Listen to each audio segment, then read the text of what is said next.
The legislature's back in order. We are in the second reading. Senator Adolfo Palacios, you recognize?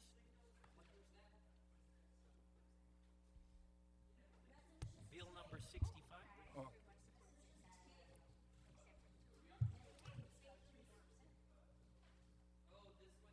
Just to let you know, the order we have right now on the agenda is Bill 65, Bill 32, Resolution 68, and Resolution 80. This is the order that I see in the agenda. We are.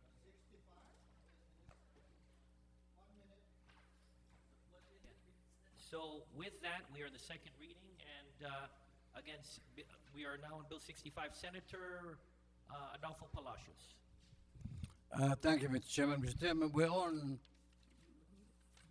the reading now, right? Yeah. We're in the second reading. Okay. Motion to accept the substitute bill. Mr. Chairman, I would like to make a motion to accept Bill 65 as substituted by the Committee on Finance. No And objection. So ordered. Senator Palacios.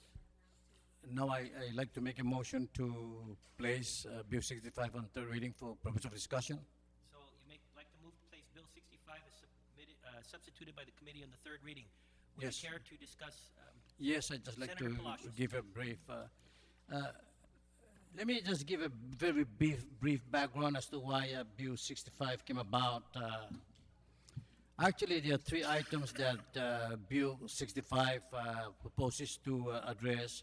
Number one is the definition of close. Right now, and this has to do with the ABC enforcement regulation. We know that bars and clubs close at 2 a.m. on weekdays and 4 a.m. on weekends and holidays. But the definition of close as it stands now is that the doors are closed, but there are people remaining inside. This has been the encounter of ABC officers, and really there's no violation for people remaining inside as long as the doors are closed. And of course, based on their training and their judgment, they suspect that perhaps there's still activity going on, but there's no enforcement there. Bill 65 proposes to provide a deeper meaning, a more definitive meaning of the word close, and meaning that 15 minutes after the authorized closure, which is 2:15, actually 2 o'clock, but people can remain for the next 15 minutes after closing time to consume whatever remaining, drink that they purchase at that point. But then to vacate, and this is where this bill proposes to do, is to mandate that place be vacated except for employees remaining inside for cleaning and for a manager to, supervise and put the place in order for the next order of business. And then the current situation is that for any violation of that, they are only authorized to either shut it down for 48 hours for first violation, and then it graduated into, longer hours.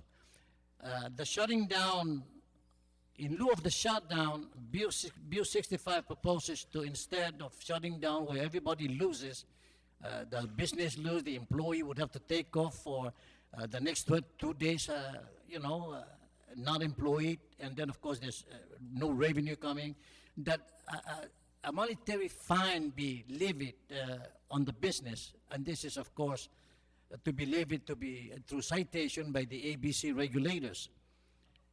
So instead of the shutdown, which by the way would be as a last resort on the fourth offense, would still can be executed. And the third item that Bill 65 proposes to do is that the current provision is that there has to be a manager there, that at any time that a manager is not present during operation, that actually operation should cease until such manager return from an errand or for whatever reason. Bill 65 proposes to allow for a designated manager, at least one level down, in lieu of the manager as a substitute for the moment, so that the business will not be closed down because that is now the requirement. So the three things that the Bill 65 proposed to do is that it provides a deeper meaning of what close, CLOAC close means. It means vacated after the authorized hours of operation. And then instead of shutting it down for 48 hours, they will levy a monetary fine, which would, by the way, the funds of which would go to the enforcement funds of the revenue and taxation. And then, of course, it provides for a designation for an alternate on-site manager during the hours of operation, because those are the current requirements. So those are the difficulties now encountered by the ABC board, and this is at the recommendation of the ABC board. Actually, this provision would have been included at the time when fees were, I think, were considered back in March. But because this had nothing to do specifically with fees other than the levying of fine, it was, I guess, inadvertently left out or not pursued. And that's why I pick it up with your office. And by the way, as a last comment is, the concerns of the legal counsel with respect to citing directly by the administrator, no, we corrected that and we gave it back to the citing authority and the mitigating authority, which is the ABC board. So the ABC board would mitigate, would consider any appeal, any challenge within 10 days of citation. And this, I guess, will strengthen of course, the enforcement powers and of the current statute. Thank you, Mr. Chairman, and I hope the committee would support this. I mean, rather the members. And by the way, there is no opposition in the testimony during the public hearing. Thank you, Mr. Chairman. Okay, thank you very much, Senator Palacios. Again, on Bill 65, is substituted by committee. Senator Respicio? Mr. Chairman, Mr. Speaker, I don't oppose this bill. I rise in full support of it.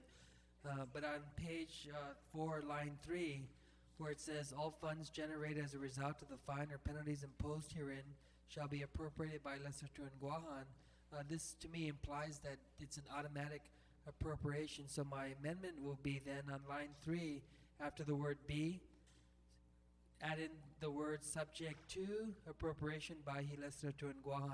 Then the body can debate where that money should go. But the new sentence should read, all funds generated as a result of the fine or penalties imposed herein shall be subjected to appropriation by Legislature in Guam. And so it's not an automatic appropriation, and it's redirected to revenue tax for use by the ABC board. And maybe there's another amendment to direct those monies elsewhere. But my first concern is to make it subjected to appropriation by Legislatura, and I hope the author doesn't have any problems with this amendment. Okay, let me just get this right. On page 4, line 4, you're to take out appropriated, and then it will be now replaced with herein shall be subject to appropriation by Legislature in Guam. Okay, on the Respicio amendment, if there's no objection, so ordered. On the main bill as substituted by the committee, Senator Wanpat. Thank you, Mr. Speaker. Mr. Speaker, on that same page as well, is that I would like to offer an amendment. On the same page, page 4? Page 4. Yes, and it's on line 5, that there really isn't a specific fund per se for the Alcoholic Beverage Control Board.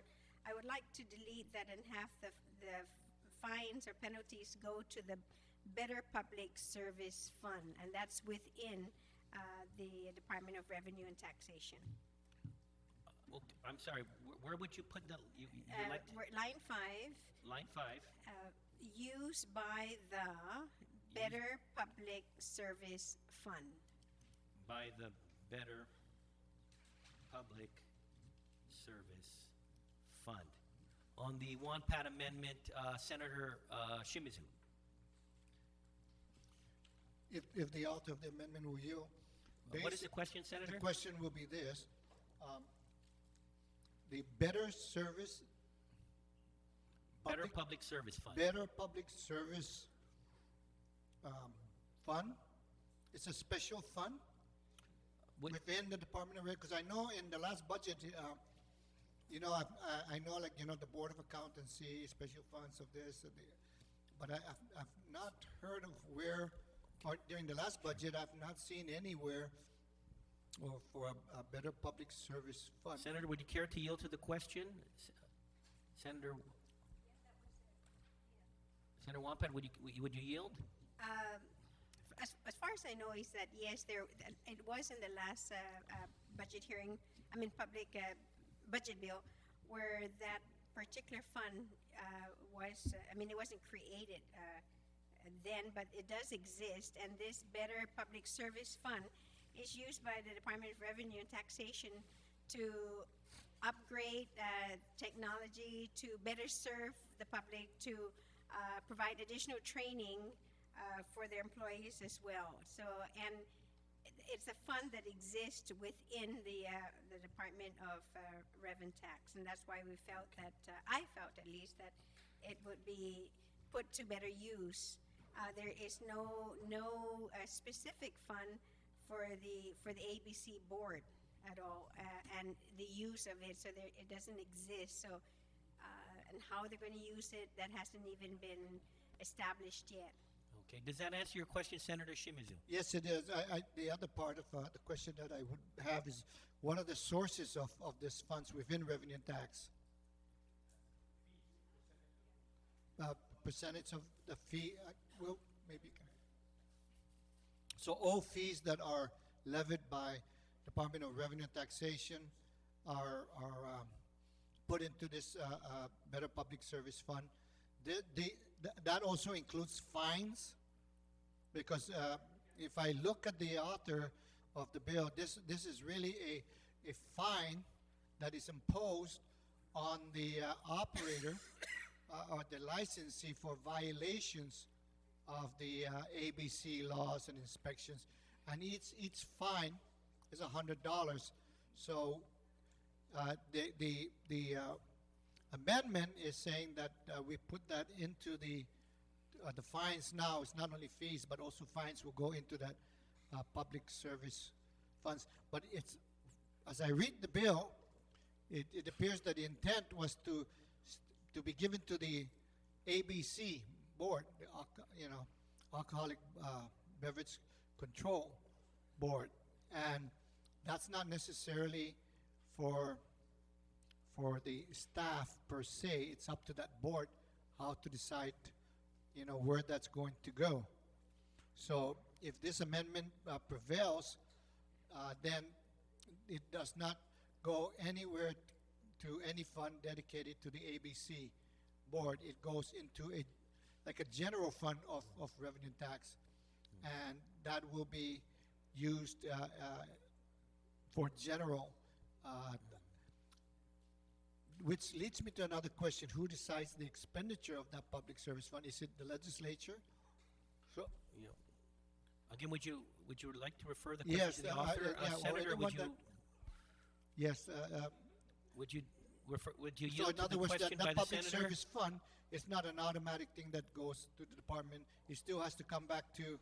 Yeah. It still have to come back to the legislature Yeah. for appropriation. So if the ABC board wanted to use that funds, then it has to go through appropriation measure. And I'm not sure if that was the intent of the original author. Thank you, Mr. Chair. I just want to Okay. get that clarified. Is that indeed, the intent of the original bill? Thank you.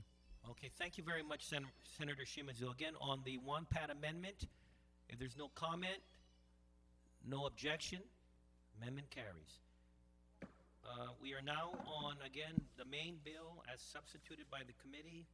Are there any other comments? Senator, would you like to close on it?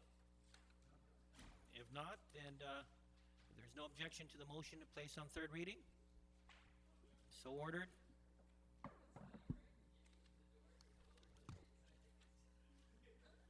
Okay. Bill 32. Who is this? Oh, Senator Palacios, you recognize on Bill 32?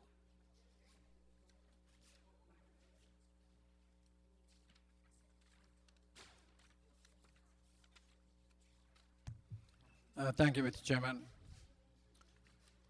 Mr. Chairman, move that Bill 32 be placed on, be accepted and placed on the second reading. On the third? Actually, it's not, there's no amendment to it, right? No, no, it's, So, motion to place into third reading. so I'd like to make a motion to place Bill 32 on third reading for purpose of discussion, Mr. Chairman. Okay, on the motion, would you like to discuss the bill? Yes, just a brief, again, a brief background. Bill 32 actually was at the request of the mayor of Talufofo with several of the constituents recommending that the community/youth center at the Talufofo be named the Newbie, Jeremy Poe Newbie Community Center in memory of the teenager from Talufofo that was tragically, I guess, met with tragic incident at Southern High, and there was a unanimous support for this. Again, this is at the request, and of course, I support this, and there was a support from the, I guess, for the community with respect to just naming this, and that is and I hope the members of this body would support this bill. This is at the request of the mayor and the people and some of the people of Talufofo. Thank you, Mr. Chairman. Okay, thank you very much, Senator Palacios. On the motion to place Bill 32 EC into third reading, Senator Shimizu? Thank you, Mr. Chairman. I stand in support of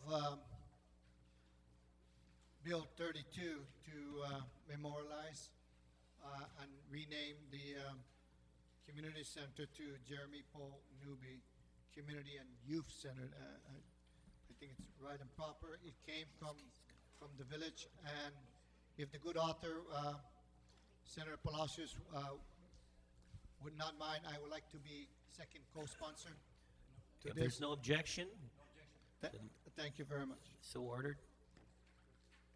Okay, on Bill 32, is there any,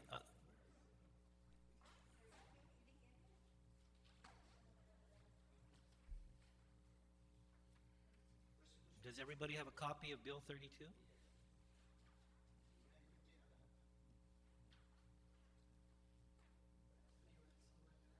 Okay, on the motion to place Bill 32 EC on the third reading, if there's no other comments, no, and no objection, so ordered.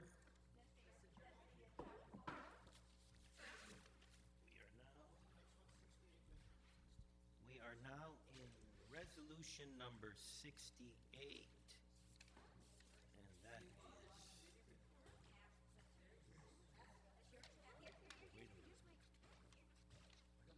Resolution number 68, Senator Palacios.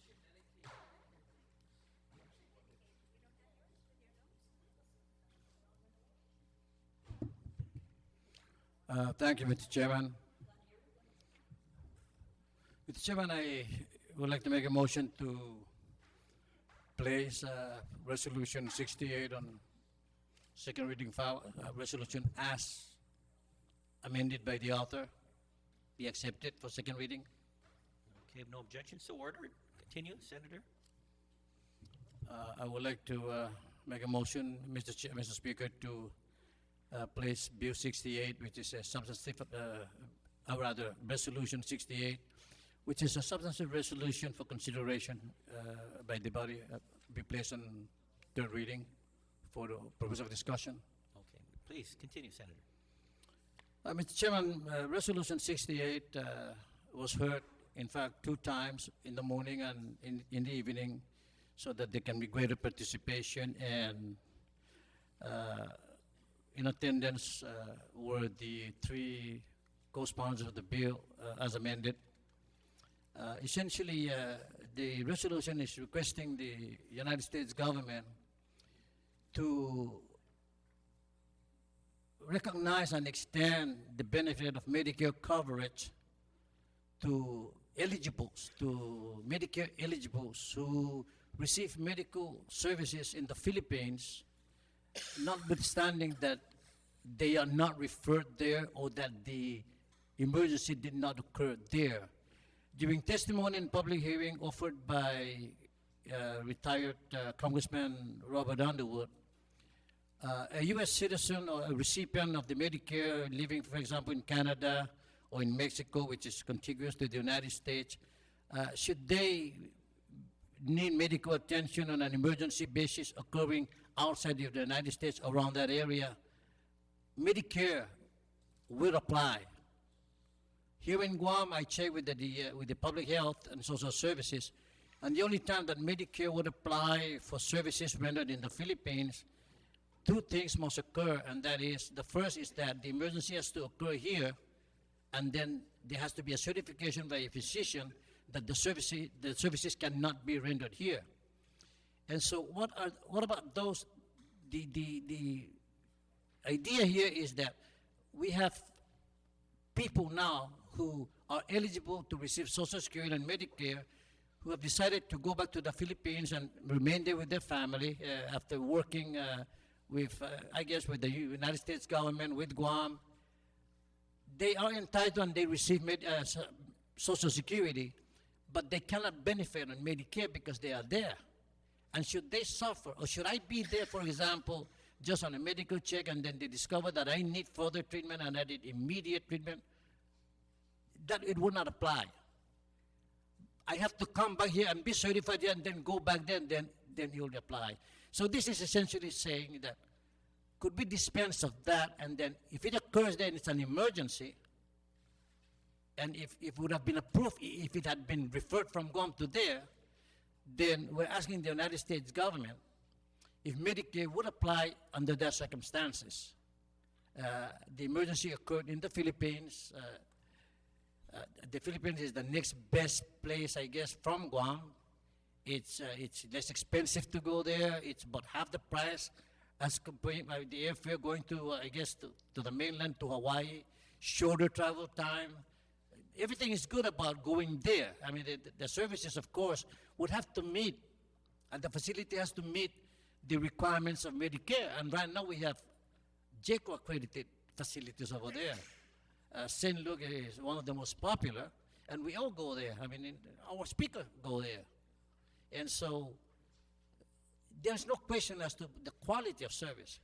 It is just this administrative protocol that we have to iron out, and Resolution 68 actually is requesting that please recognize this and extend the coverage of Medicare to Medicare eligibles who are in the Philippines receiving medical services. Thank you, Mr. Chairman. On Resolution 68 as amended by the author, Senator Shimizu. Thank you, Mr. Chairman. I rise in support of requesting. I think we need to try to use vehicles such as this resolution, and very strongly worded, to really educate a system that is, quite frankly, archaic. You know, we're getting to a point in our era of technology that with the use of technology, consultations between doctors anywhere in the world, specialists from all over the world, that they can discuss. And on top of that, like the good author said, we here in Guam are probably very traveled. We travel Asia, we travel to the west, all the way up to the mainland. In the past, we have been able to seek health care in Hawaii and in the United States, California, Texas, and so forth. But you know, also, times have changed. The cost of health care is getting to a point that it will really be only for those who can afford, and for the rich and famous. Guam is blessed by being right in the middle of Asia and Pacific. Our neighbors are now moving in an era of bringing themselves up into the 21st century by availing themselves to state-of-the-art technological diagnostic equipments. So when we do travel, and we all know that there are times when we do travel, we get sick. And in the course of getting sick, it is a crying shame that we can only be stabilized, only to be sent back to Guam because your Medicare will not be able to cover. Mr. Speaker, in the short period of time since I've returned to this august body, I have had visits by our most vulnerable groups, those that are up in ages, asking and are even, giving up some of their health insurance, but they're Medicare eligible. Giving up some of their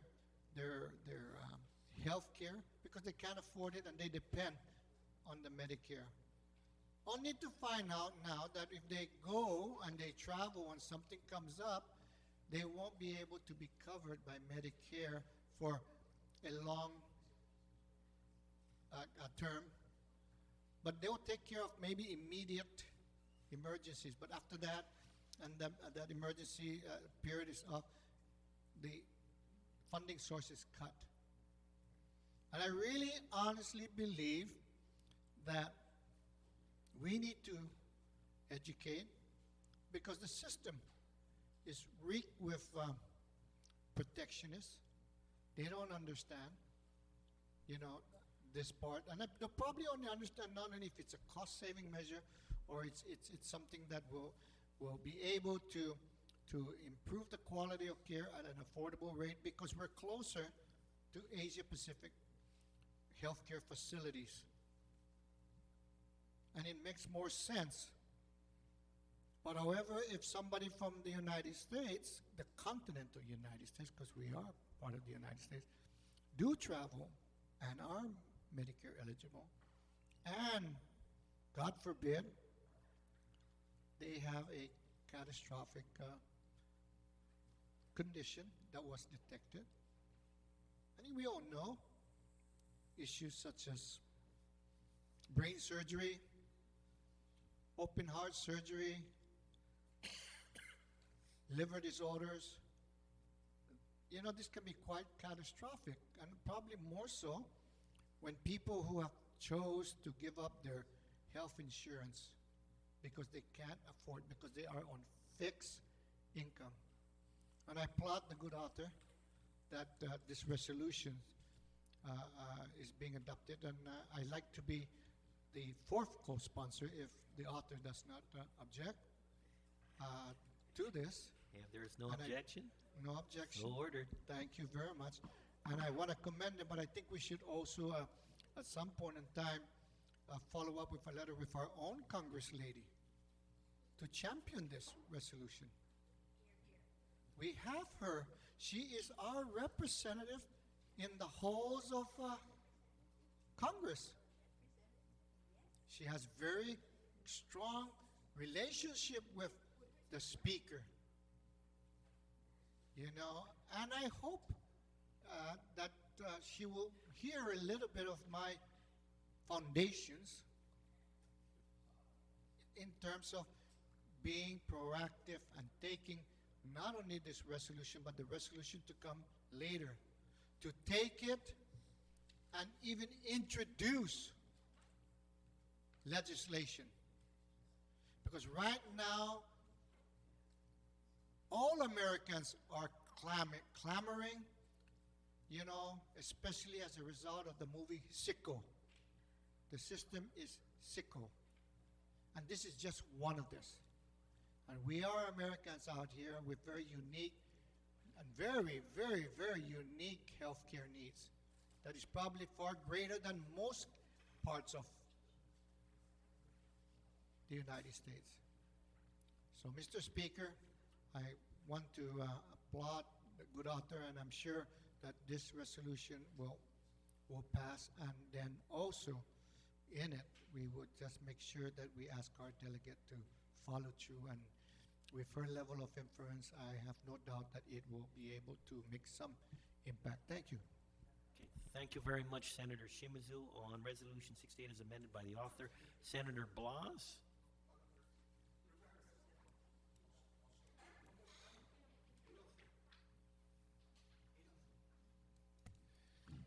Thank you, Mr. Chair. Mr. Chair, first off, I want to thank the main sponsor of the resolution, the good senator from Chalampago, for affording me the opportunity to co-author or to co-sponsor this resolution. You know, and one of the things, as you can see, my colleagues can take the time to look, there was nowhere in the committee report or the report submitted by the good senator from Chalampago that basically was against the resolution. And you know, one of the things I see about this resolution is it helps to correct a common negligence by a far removed body who thinks that the borders of our great nation, you know, are just within Canada and Mexico. You know, this is something that just earlier today we had to deal with regards to another resolution that I'm sure that we're going to hear later on tonight. But this is something that we continuously have to do. We have to educate the learned, the educated individuals that I guess we in our great nation have to rely on to dictate to us how policies and laws should apply to us out here in our small little island, far removed from the continental United States. And, you know, albeit that is occurring, this is a long time coming for those individuals that rely on this healthcare system. If this kind of benefit is allowed, you know, for other citizens that live in the continental United States, that can afford, that, you know, that choose to live in the United States, can be afforded if they go across the border into another area, maybe it's about high time they recognize our borders too as well.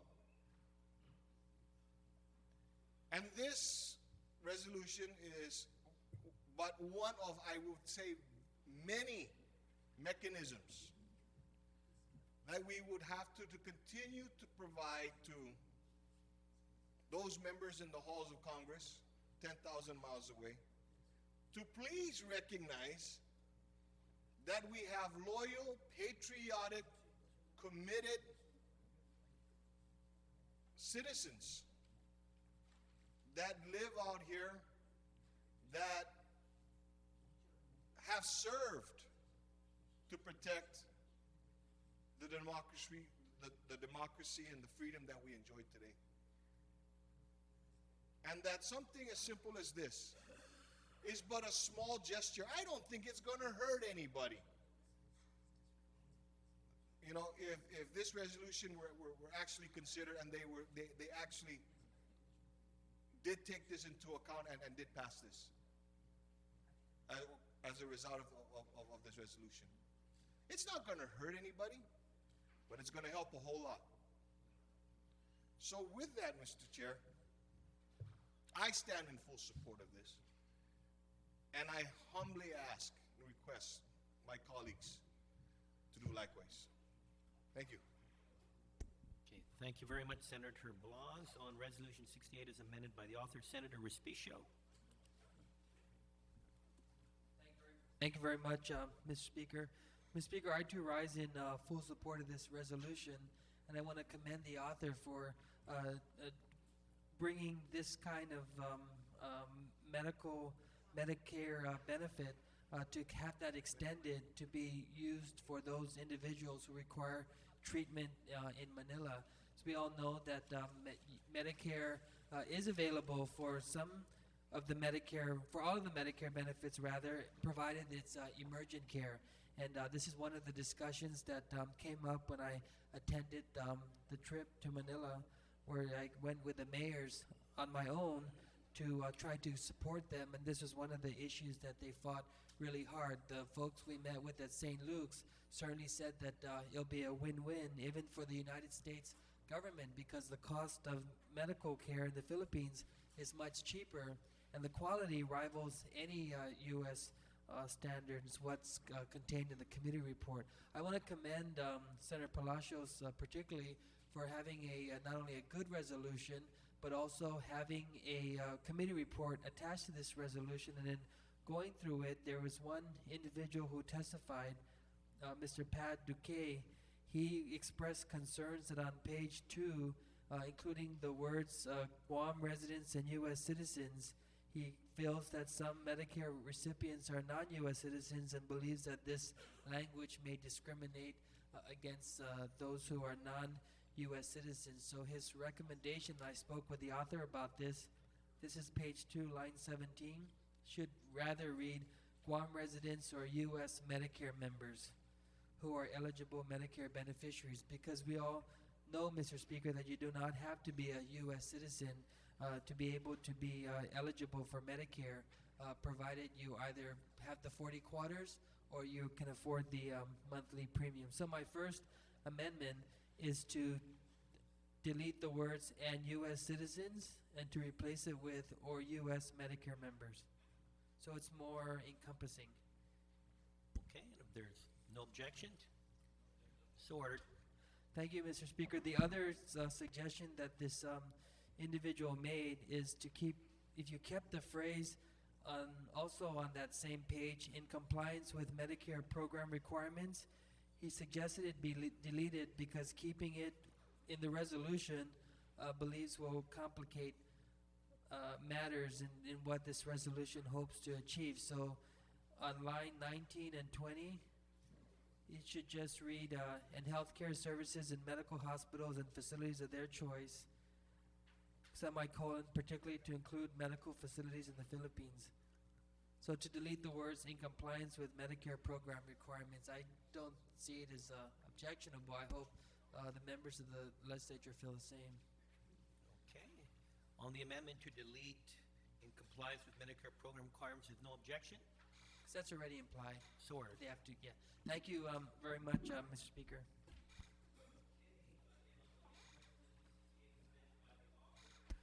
Senator Lujan? Thank you, Mr. Speaker. Mr. Speaker, I want to thank the good senator from Chalampago, Senator Palacios, for introducing this resolution. Mr. Speaker, this resolution will go a long ways to be able to help a lot of our Medicare entitled patients here in Guam. I tell you what, Mr. Speaker, we have been, all of you, and I want to thank the body in 28th and continues now the 29th Guam Legislature. We know back in the 28th Guam Legislature, we worked diligently to try to get on board the air ambulance service. We finally got the plane here. It's going to be up and running or flying probably here with all certifications. We're hoping within the month. The nurses at GMH have had the opportunity to tour the plane. And why I say that, Mr. Speaker, is the fact that we worked really hard, diligent with the Social Security Administration, the overseer basically of the Medicare program. And we fought tooth and nail to be able to allow the JACO accredited hospitals in the Philippines to accept Medicare patients.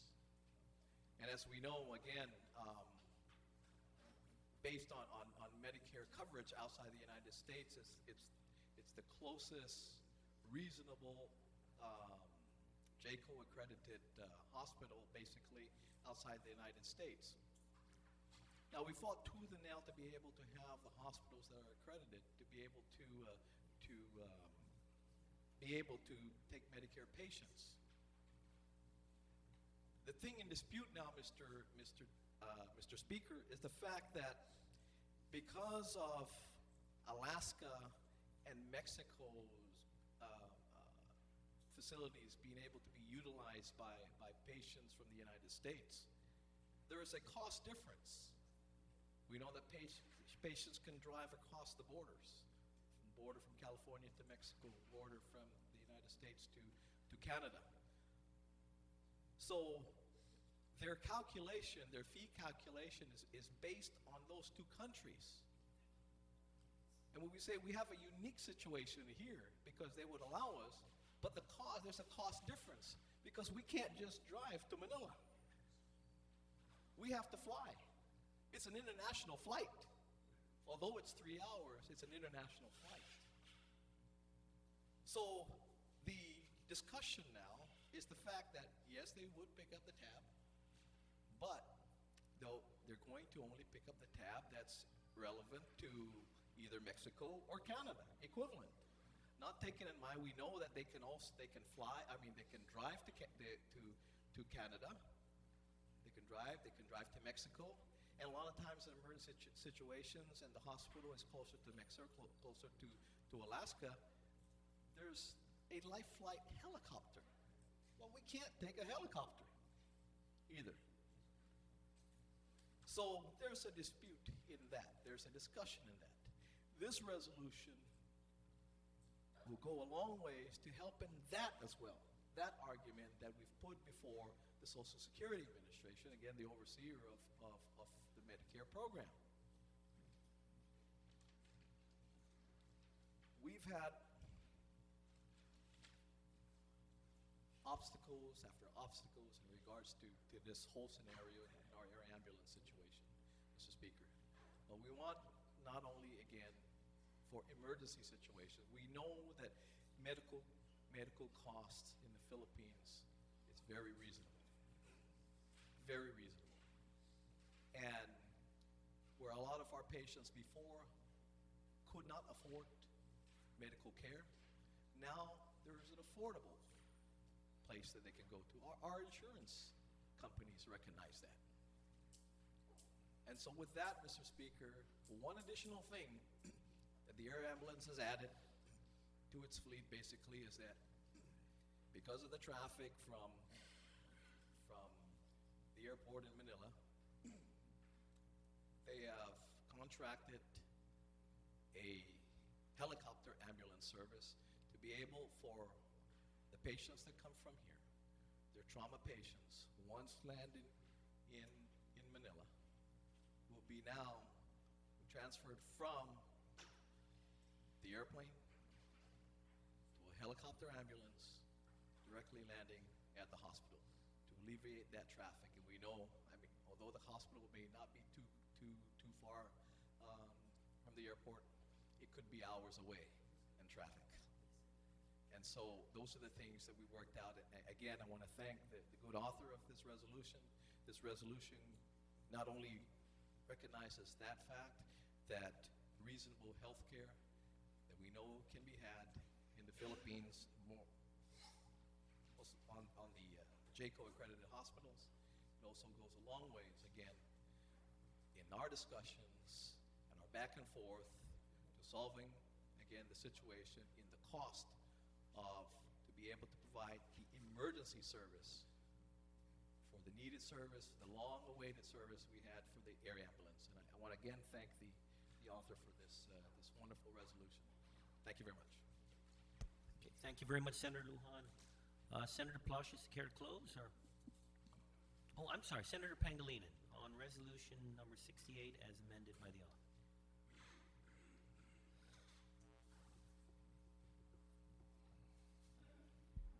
Thank you very much, Mr. Speaker. I want to rise in support of this resolution, and I want to thank the author for allowing me to co-sponsor this resolution. You know, Mr. Speaker, I think that when we kind of think about healthcare and how it affects all of us, we are just at the cusp of the individuals that will benefit most from this. We are right there. We're just a few years away from joining them and having the same concerns about healthcare that they do and they face every single day. This resolution would allow access to JCO accredited institutions, and I think that's important because it's one way of ensuring that you are going to get the kind of care that is comparable to what is given and expected to be given by mainland institutions. And that's very important because of the fact that the Medicare system also needs to get some assurances that when its members seek care elsewhere, that they are getting the quality of care.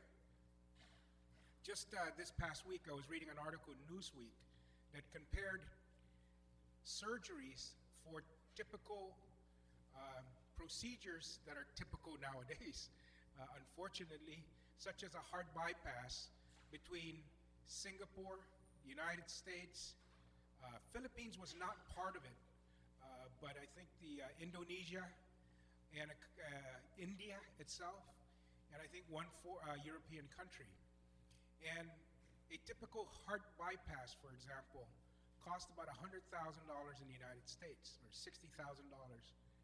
A typical heart bypass by the most modern hospital in Thailand, Thailand was another place, cost about $20,000. Now, we're going to say, well, it really doesn't make a difference because Medicare pays for it. But Medicare has a co-payment associated with that service, with all the services it provides. So it really makes a huge difference for somebody on fixed income with moderate, if not minimal inflation adjustment to their income, to face surgery, especially for those here on Guam, that can cost them $20,000, 10%, 20% co-payment of that. So you're talking about, $4,000, and facing 10%, 20% of $100,000 as a co-payment. So it's $4,000 versus $20,000. It's really astronomical for somebody who's on fixed income, who's barely squeaking by because of their current earning ability.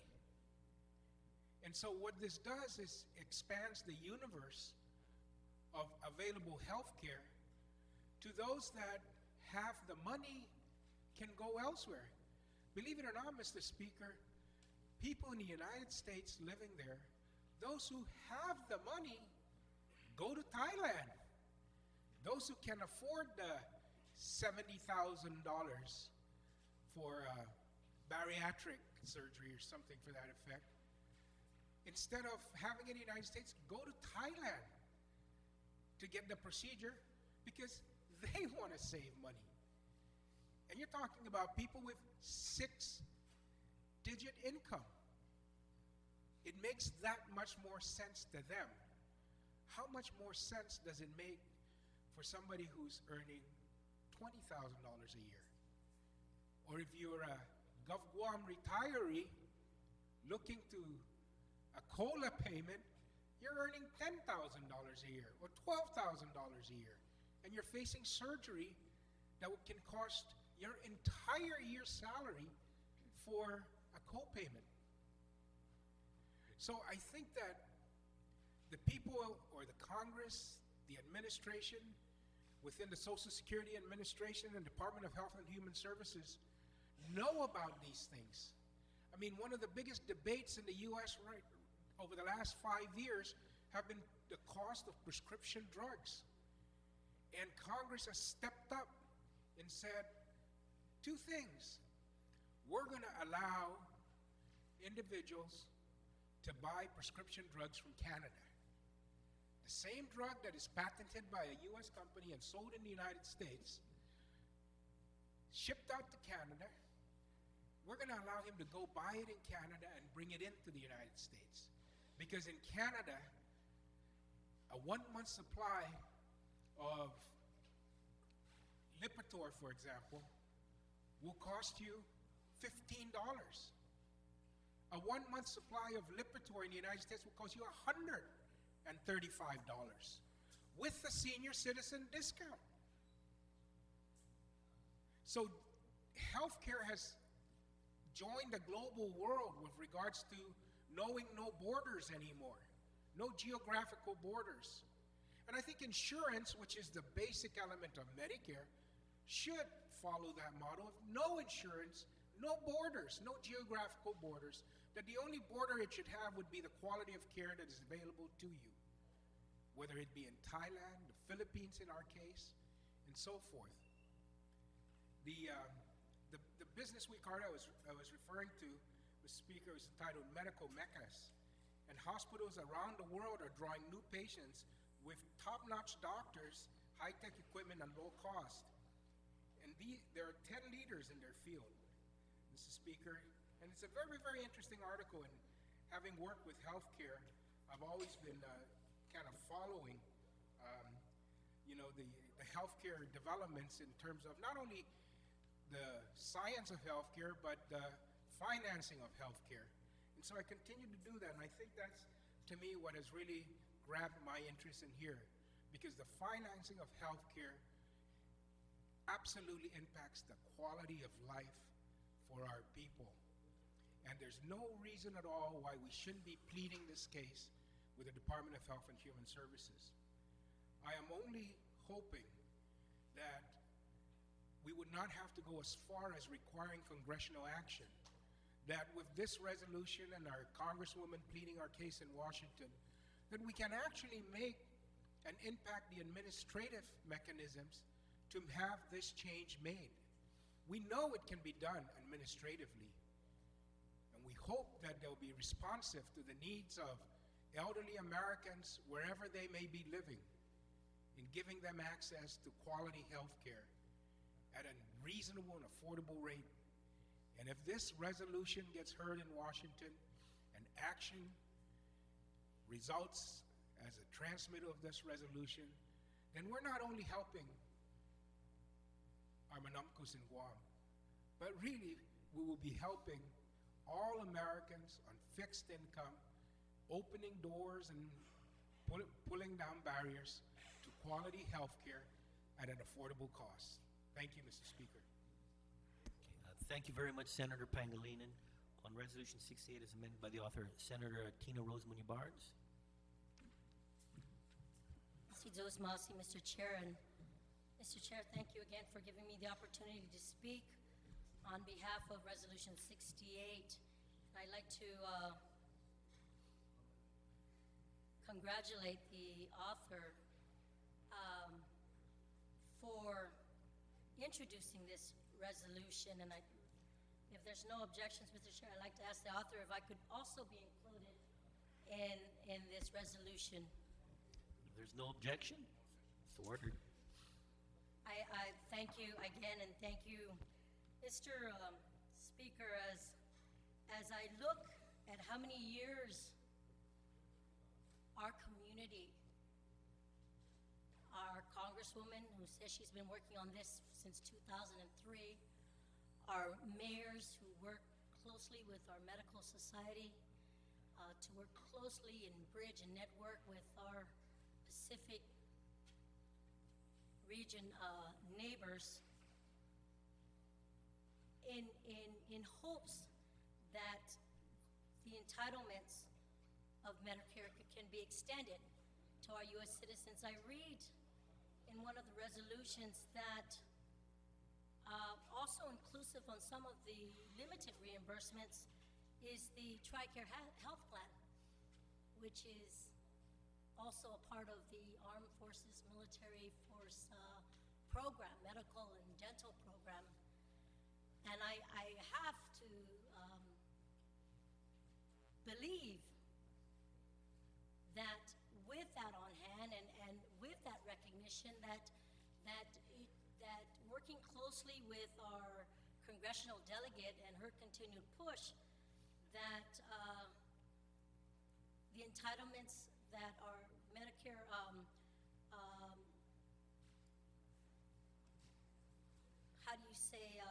patients will be included, because Mr.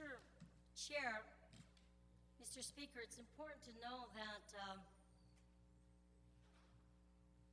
what is good for those who represented the United States of America, the Filipino veterans and all that,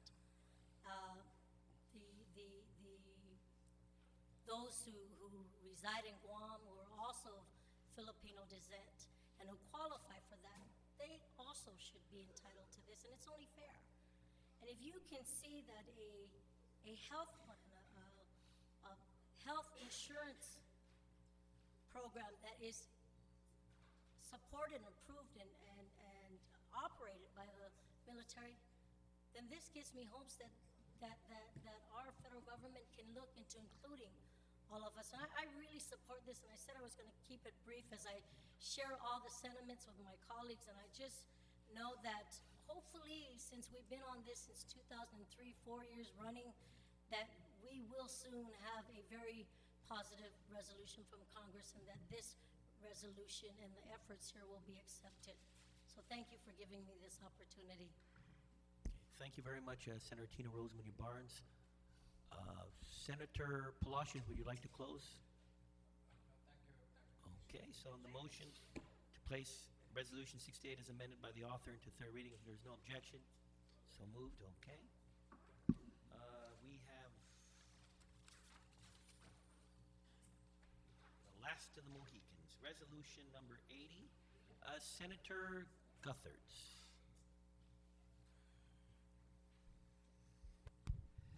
Thank you, Mr. Chairman. I'd like to move Resolution 80 down to third reading. If there's no objection, would you like to care to? Yes. Thank you, Mr. Chairman. Resolution 80, ladies and gentlemen, as you know, expresses the sentiments of the legislature with respect to the proposed federalization actions being considered by the United States Congress with reference to certain governmental activities of the Commonwealth of Northern Marianas. There are two bills in the United States Congress presently under consideration. First is House Resolution 3079 and Senate Bill 1634 that basically would take control from the Northern Marianas, the current authorities of the Northern Marianas over its immigration and labor activities. On first reading, most folks might think that this is a really good thing and that the United States government should control these activities in the Northern Marianas. But if folks look at it objectively, they would see, Mr. Chairman, that this in fact changes the basic agreement which was entered into by the Northern Marianas and the United States government with the establishment of the Commonwealth of the Northern Marianas. When the Commonwealth of the Northern Marianas was established, there was a covenant that was entered into between the people of the Northern Marianas and the United States government. And that covenant established certain authorities for the government of the Northern Marianas. The two actions contemplated by the United States Congress in the House and the Senate, in fact, would abridge that covenant agreement without the consent of the people of the Northern Marianas. In developing this resolution, a lot of thought and effort went into how these changes would affect Guam. And the resolution requests, Mr. Speaker, that the United States Congress, through our delegates' office and the leadership of other members of Congress, require that a study be conducted to determine the impact of the federalization that is being contemplated in the Northern Marianas, not only on the Northern Marianas, but on the territory of Guam. As all of you know, there are certain provisions in the proposed federalization bills and resolutions that would make significant changes in current immigration policy of the government of the Northern Marianas that would have potential impact on Guam and may become what I'd like to characterize as an unfunded federal mandate for Guam. Today, we held our public hearing on Resolution 80, and I'm very pleased to report, Mr. Speaker and colleagues, we had a terrific turnout of various individuals who came and testified on the resolution. Among those who testified were the Lieutenant Governor of the Northern Marianas and 4 members of the legislative bodies in the Northern Marianas. And they were very supportive of this proposed resolution. It was very interesting because they characterized it as a very good beginning in opening a dialogue with our sister islands in the Marianas on issues of critical importance to our 2 areas, Guam and the Northern Marianas. And the Lieutenant Governor of the Northern Marianas emphasized the need for us to be united in our activities dealing with federal policy as it applies to our region of the world. Also testifying at the hearing were various members of the Guam community. All testimonies, really except for one, Mr. Chairman, was very positive in support of the resolution. I believe that we have a responsibility to stand up and let the Congress know that we have certain concerns about contemplated federalization activities in the Northern Marianas. At the hearing, it was also brought to our attention that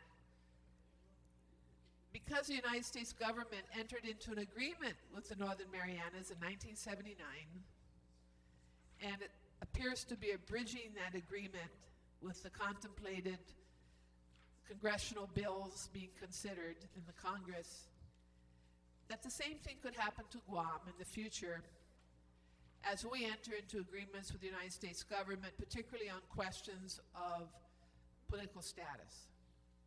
And we need to be aware of that.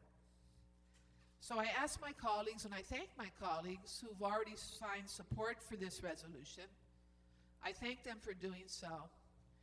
And I encourage all our colleagues here today to support this resolution and to express our understanding and appreciation of the challenges that the people of the Northern Marianas may be facing because of these congressional bills.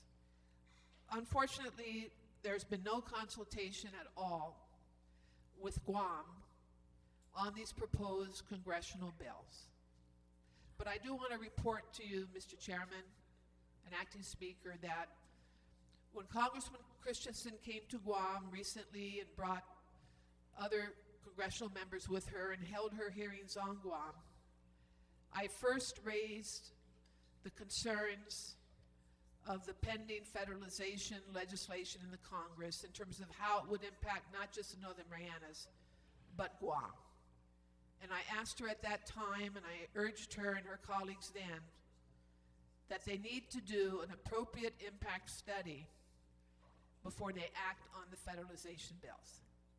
So we have brought this to their attention in a hearing, but now we are formalizing through this resolution a more substantive statement representative of the feelings and views of the 29th Guam Legislature, should this pass tonight.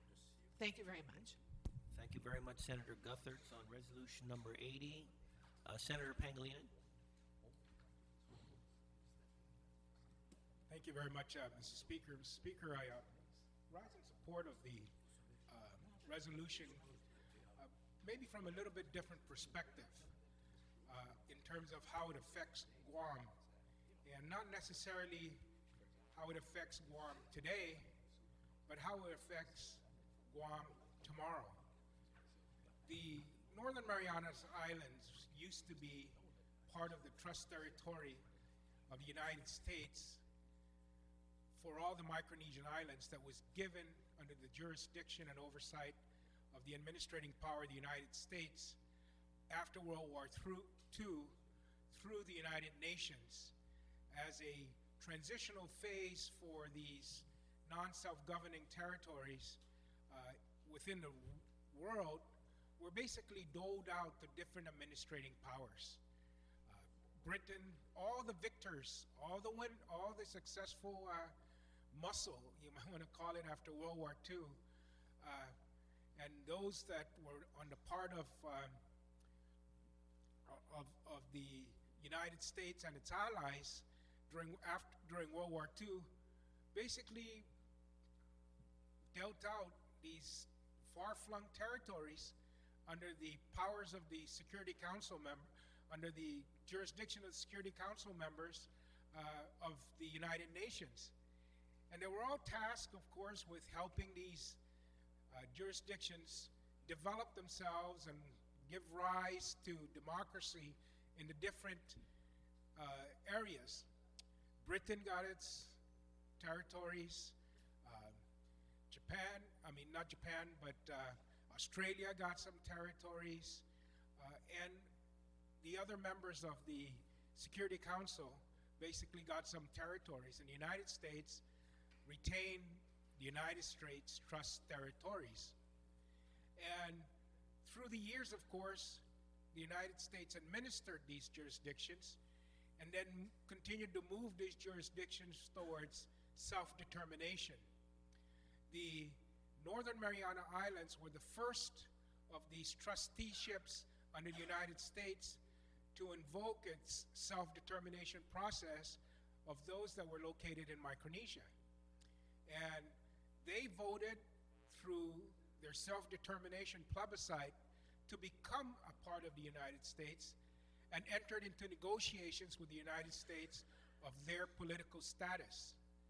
And the status they chose was to become a Commonwealth of the United States of America.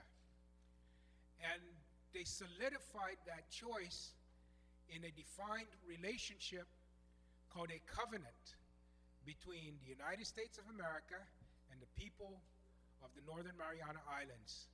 And that covenant was signed in 1976, I believe, and then put into place in 1977 for the Northern Mariana Islands.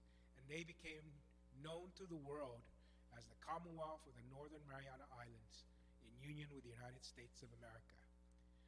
And that covenant established the mutual relationships between the two. It outlined jurisdictions with regards to economy, the economic development of the islands, the political development of the islands, the social development of the islands, and all rights and privileges that each shall enjoy in full authority and full self-government under the terms of the Commonwealth Act. And so the covenant of the Northern Mariana Islands in political union with the United States of America. And in that, once that was done, of course, the other trust territories in the Pacific Islands then began their own negotiations. And the resulting negotiations ended up in us seeing independent states, basically, in political union with the United States come about in Micronesia. And that's why we have the Federated States of Micronesia, the Republic of the Marshall Islands, and the Republic of Palau in political union with the United States, with full and complete internal self-government, and with foreign affairs in terms of the Marshall Islands, the FSM, and the Republic of Palau having full jurisdictions over not only internal affairs, but foreign affairs. And that's why these entities are able to have seats at the United Nations. They're able to have embassy relationships with other independent states in the world community. And the United States and the CNMI instead waived its right for external self-governance, and that's why it does not have any embassies and political relationships with other independent states in the world community. But that's a choice they made. And part of the choice that would govern these two entities was that should there be any disagreements, should there be any changes in this political union defined in the covenant, and for all intents and purposes, the covenant is a treaty between the people of the CNMI and the people of the United States of America. And anytime any substantive change is going to have, they go through the process of what is outlined in the covenant called the 902 substantive consultation process. And we see this federalization occurring without invoking the 902 substantive consultation process. And the reason why I want to kind of bring that into the picture here is because we on Guam are looking to define our political relationship with America. That when it comes our time to exercise self-determination, that the ultimate status that we choose, for me, without any question, is going to involve a political relationship between the people of Guam and the United States. And how we define that political relationship has to be based on solid history and solid commitments that both parties will honor. And so what I want to bring into this discussion also is to support that relationship that was defined between the United States of America and the covenant of the Commonwealth of the Northern Marianas, and we defend that right, and we defend and hold the United States accountable to that document, because one day we will have our document and we will have a definition of our relationships, and when the United States wants to unilaterally break that, we want our neighbors to come to our defense and help us.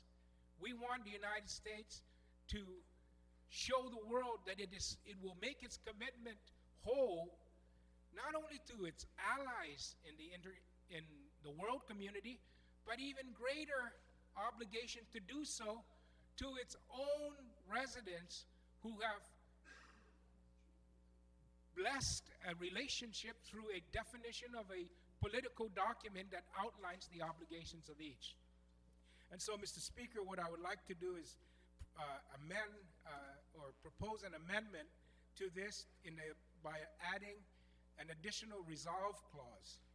And the resolve clause would begin on page 8, line 14, and it would read, resolve that in la 29 na legislatura en Guam, the 29th Guam Legislature, on behalf of the people of Guam, does hereby request that the government of the United States of America address all issues of concern relative to the application of federal immigration and labor laws on the Northern Marianas Islands by initiating discussions with the government of the Northern Marianas Islands pursuant to Section 902 of the Northern Mariana Islands Covenant with the United States and that, again, kind of shifts the focus to putting right before the United States what it has promised and committed to the world community, that it will honor its obligations and its treaty relationships, its covenant relationships with people of the world, and in this case, the people of the Northern Marianas, that were arrived at and mutually agreed upon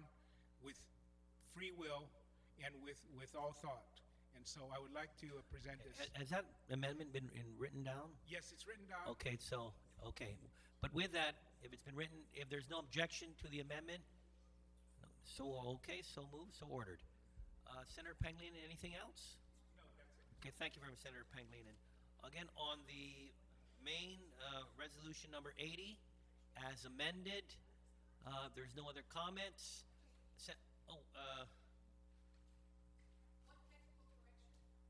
Technical? Okay. Can you get to the microphone there, Senator?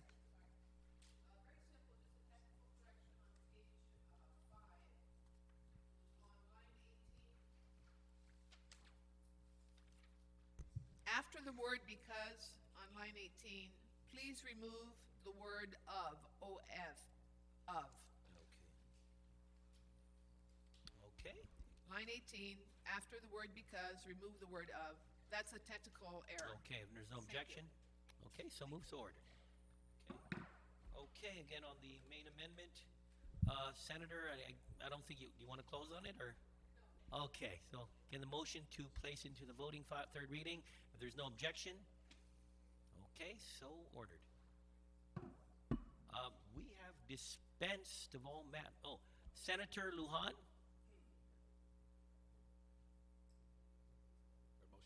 Our motion's ready. Want to move this? Okay, so we are now in the second reading. You like to make a motion? Yes, I'd like to motion, Mr. Speaker, notwithstanding the governor's veto message. I think you got a motion to go back to motions. Motion to move back to motions, Mr. Speaker. Okay, if there's no objection, okay, so ordered. We're in motion. Senator Lujan? Thank you, Mr. Speaker. Mr. Speaker, not the the governor's veto message on bill number 61. I'd like to place vetoed bill number 61 on the voting file for reasons of an override. Okay, if there's no objection. Okay, so ordered. Okay, we've dispensed in all matters on the second reading. And with that, I'm going to call a few minutes recessed.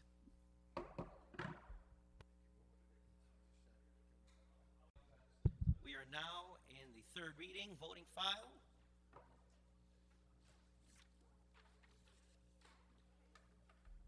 And with that, we have first bill number 39, EC as amended.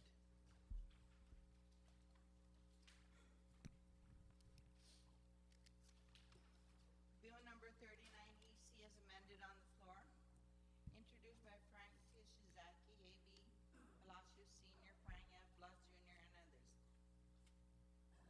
An act to add a new section 1903.2 to Chapter 19 of Title 1 Guam Code annotated, to add a new section 30101.1 to Chapter 30 of Title 5 Guam Code annotated, and to add a new section 40103.1 to Chapter 40 of Title 5 Guam Code annotated relative to the transition of a newly elected public auditor, attorney general, and village mayors respectively. Roll call. Senator Blas? Speaker Calvo? Aye. Senator Espaudon? Speaker Forbes? Senator Guthert? Senator Shijaki? Senator Lujan? Senator Munya Barnes? Senator Palacios? Speaker Peñalina? Senator Respicio?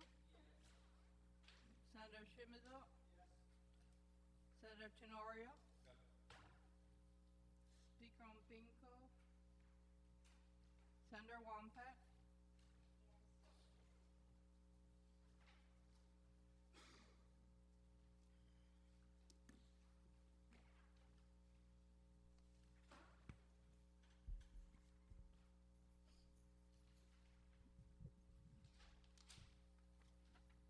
The votes on Bill 39 are 12 yeas, 0 nays, and 3 absences. Bill 39 EC as amended on the floor has been duly passed by a Satura Guam.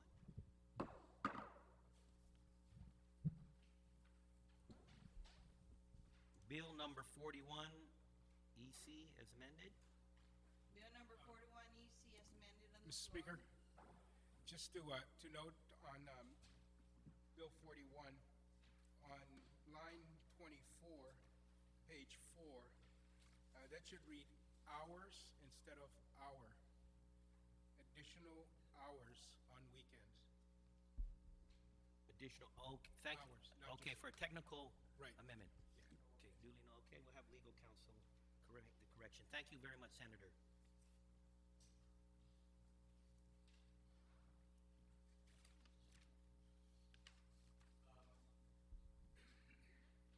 Mr. Speaker, also just a technicality, at the bottom of page 1, that continue, the sentence that continues all the way to page 2 really doesn't make much sense. Just seems to be, I don't know, maybe it's just me, but it doesn't seem to have any continuity. And as they experience difficulty, addition, persons with abilities and elderly often read it.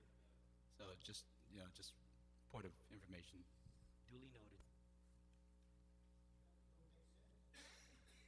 Bill 41 EC.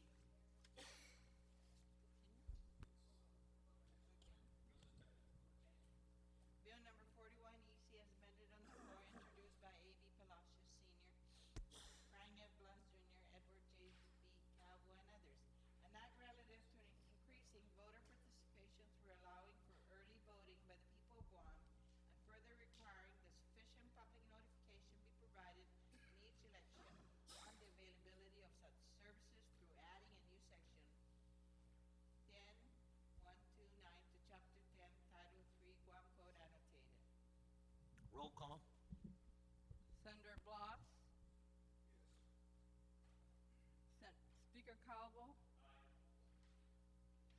Espaldon. Speaker Forbes. Senator Guthertz. Senator Shijaki. Senator Lujan. Senator Munya Barnes. Senator Palacios. Speaker Pangilinan.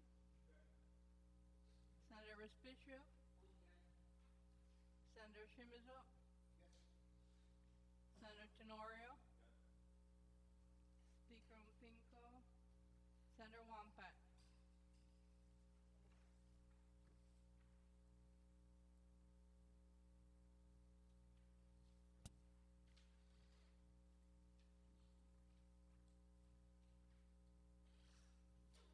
The vote on Bill 41, EC is amended, are 12 yeas, 0 nays, and 3 absences.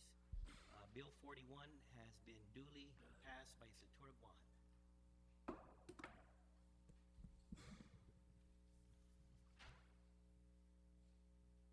Bill number 78, as substituted by the committee. Bill number 78, LS, as substituted by the Committee on Public Safety, Criminal Justice, and Youth, and amended. Introduced by A.R. Mpinku, V.C. Pangilinan, Frank F. Blood Jr., and others. An act to add a new section 3347 to Article 3 of Chapter 3, Title 16, Guam Code annotated relative to reading, writing, or sending electronic messages while operating a moving motor vehicle, prescribing penalties, and providing an effective date.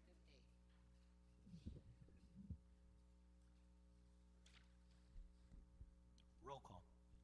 Senator Bloss. Speaker Cowell. Pass. Senator Espaldon. Speaker Forbes. Senator Guthertz. Senator Shijaki. Senator Lujan. Senator Munya Barnes. Senator Palacios. Speaker Pangilinan. Senator Respicio. Senator Shimizu. Senator Tenorio. Speaker Mpinko. Senator Wampat.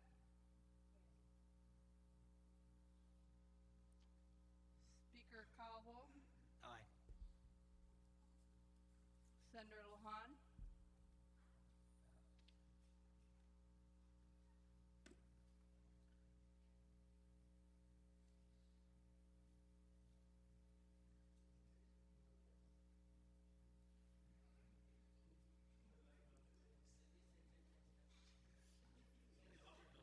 Senator Lujan.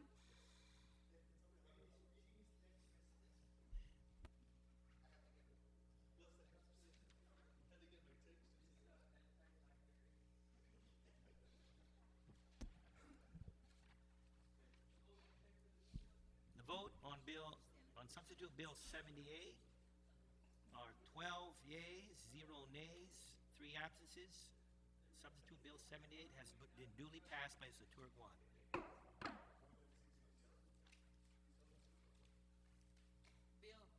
Bill number 92, LS as amended. Bill number 92, LS, as amended.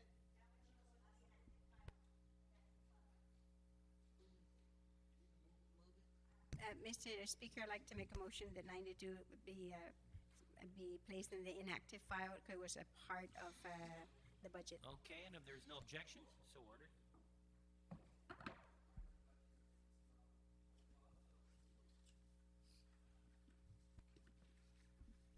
Bill number 102 LS as amended.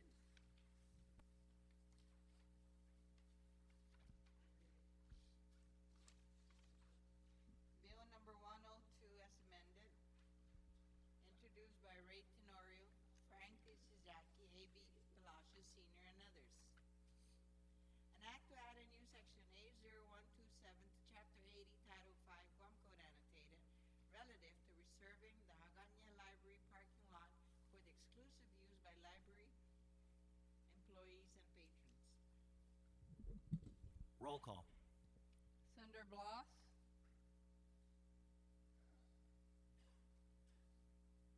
Speaker Calvo, Aye. Senator Espadon,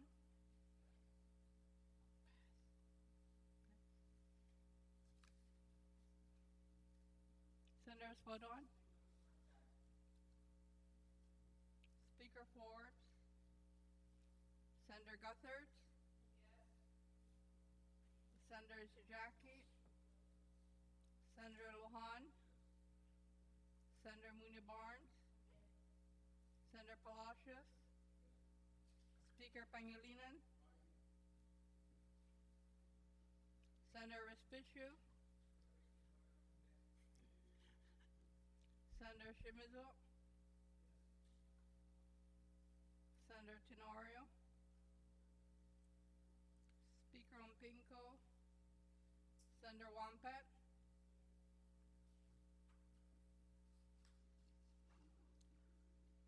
Senator Blas,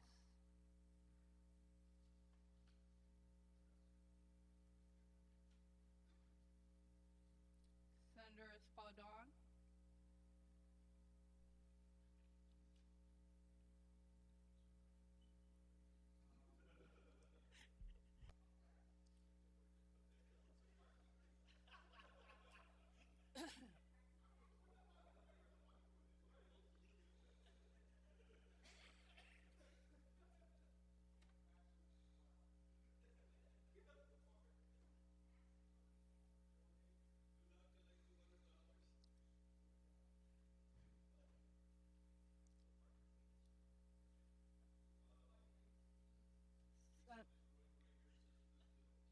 Senator Blas,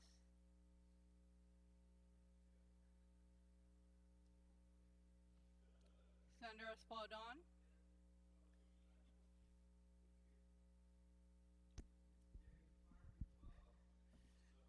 Yeah. This was quite a controversial bill.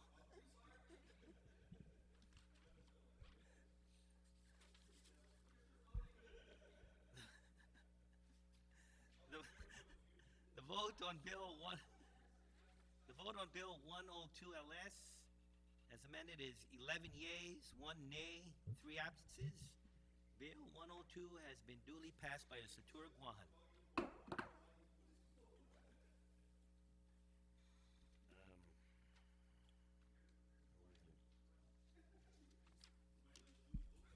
Bill number 130 is amended.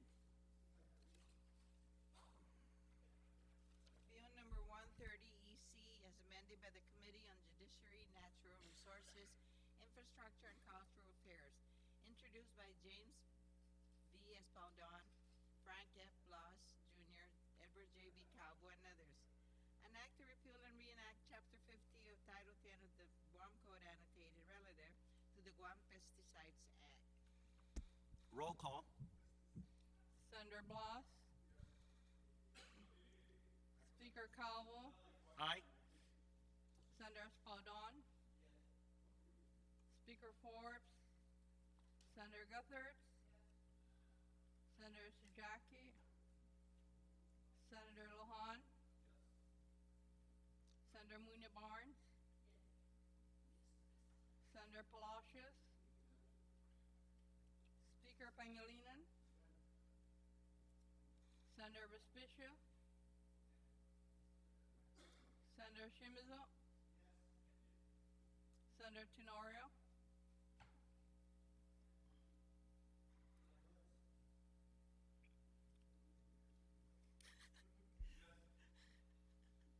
Speaker Ompinko, Senator Wampat,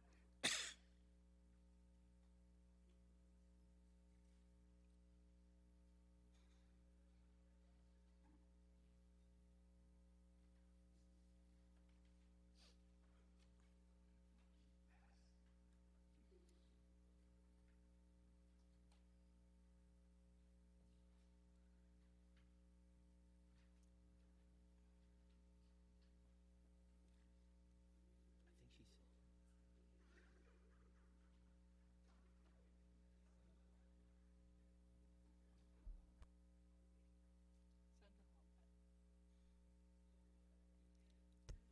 you going to use your whole 2 minutes there, Senator?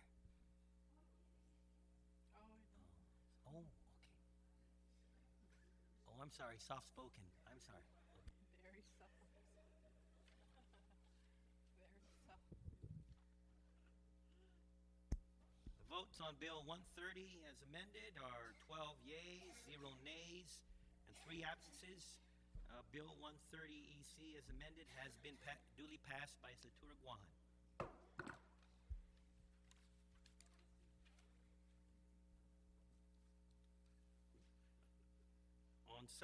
On substitute Bill number 33, Bill number 33 EC, as substituted by the author and amended on the floor, introduced by R.J. Respicio, Judith Paulette, Guthert, Stina Rose Munia Barnes, and others. An act to add a new chapter 23 to Title 1 Guam Code annotated relative to creating Commission Guahan Finenan, the Guam First Commission on the Military Mission in Guam. Finenan.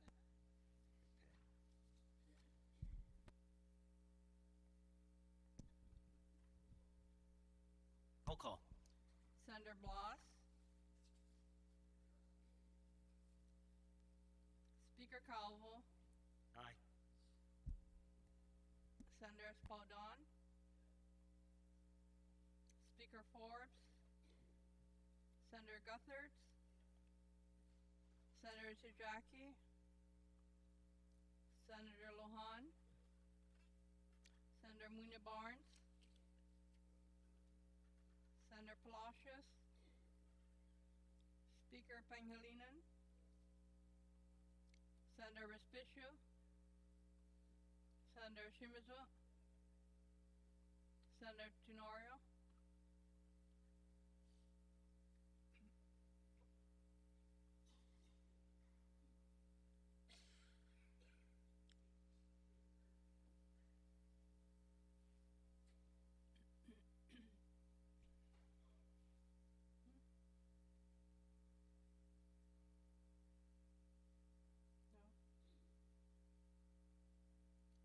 Speaker Ompinko.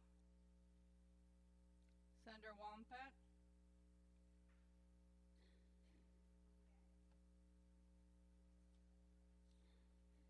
Senator Blas.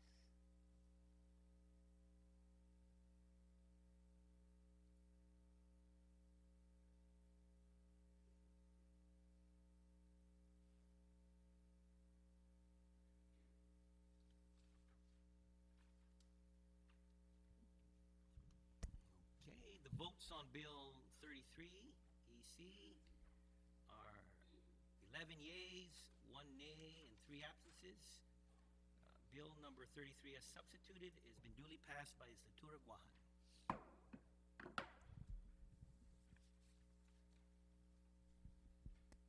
Bill number 49 EC.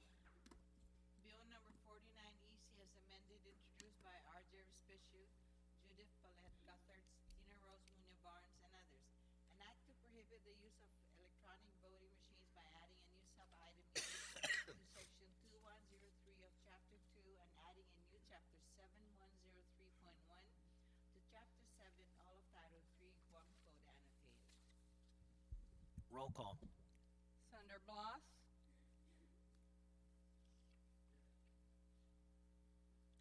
Speaker Calvo. Aye. Senator Espadon.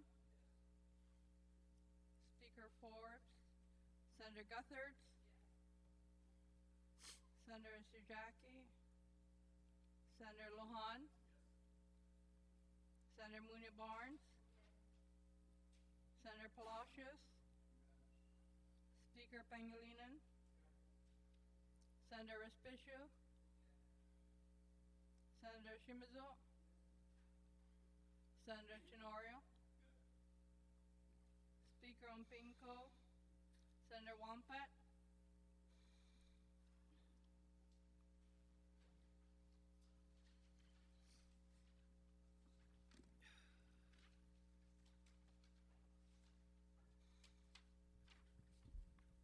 On Bill 49 EC, as amended, there are 12 yeas, 0 nays, and 3 absences. Bill 49 EC as amended has been duly passed by Satur Guan.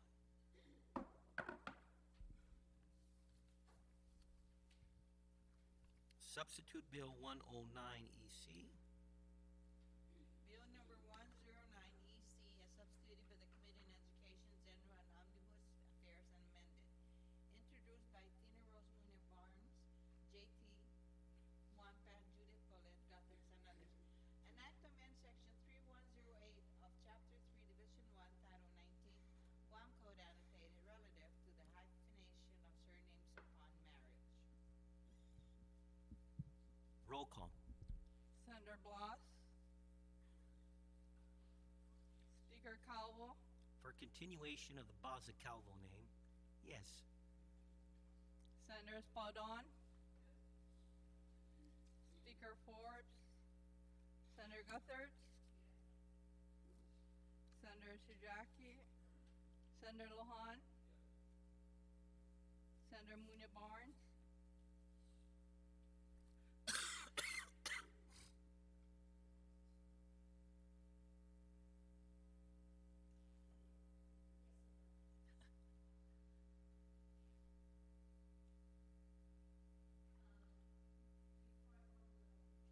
Bill, Mr.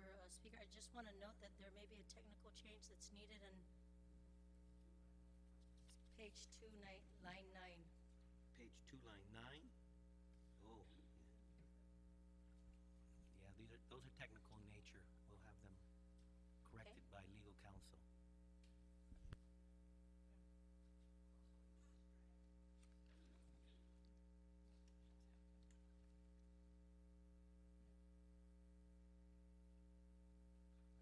But my vote is Duly, yes. duly noted, and those corrections will be. Hungen.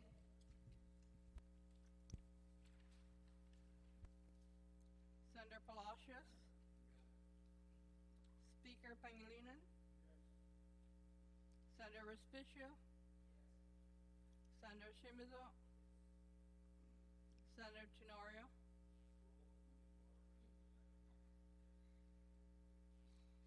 Speaker Ompinko. Senator Wampat.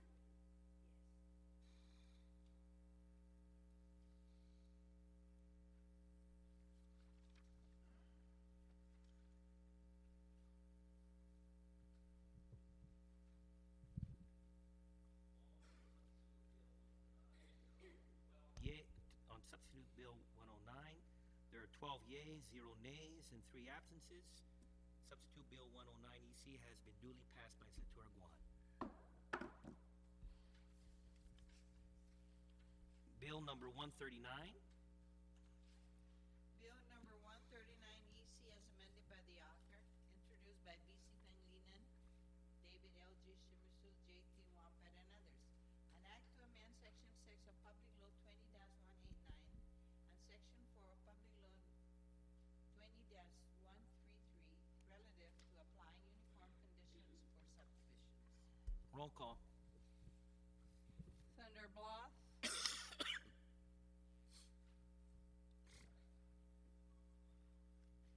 Speaker Calvo. Aye. Senator Espadon. Speaker Forbes. Senator Guthers. Senator Shijaki. Senator Lohan. Senator Munoz Barnes. Senator Palacios. Speaker Pangilinan. Senator Respicio. Senator Shimizu. Senator Tenorio. Speaker Ompinko. Senator Wampat. Senator Blas.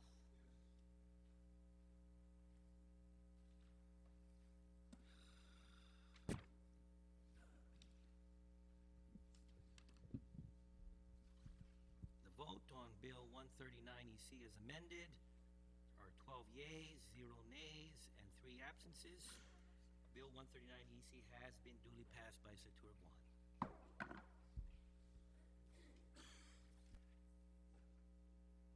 Bill 106. Bill number 106 EC as amended, introduced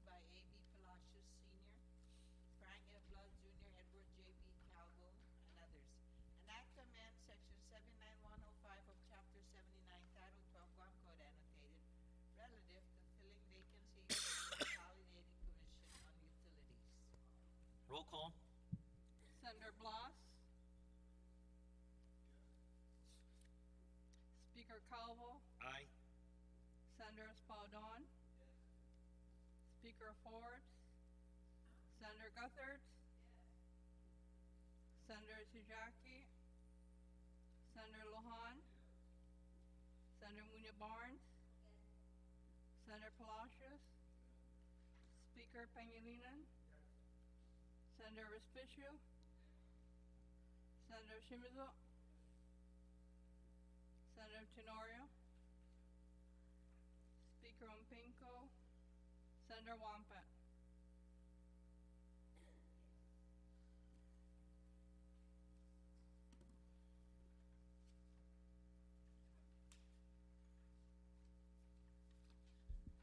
The vote on Bill 106 EC are 12 yeas, 0 nays, 3 absences. Bill 106 EC has been duly passed by Satur Guam.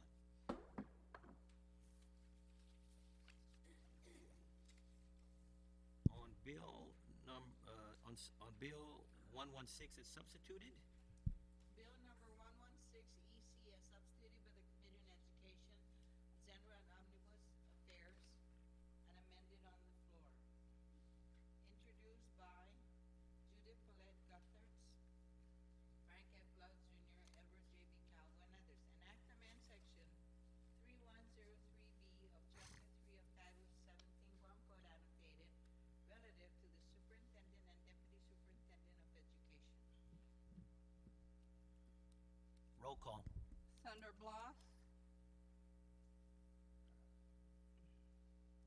Speaker Calvo? Aye. Senator Espaldon? Speaker Forbes? Senator Gutherts? Senator Sijaki? Senator Lohan? Senator Munya Barnes? Senator Palacios? Speaker Pangilinan? Senator Respicio? Senator Shimizu? Senator Tenorio?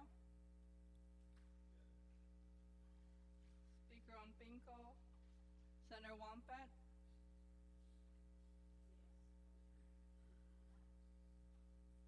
Senator Blas?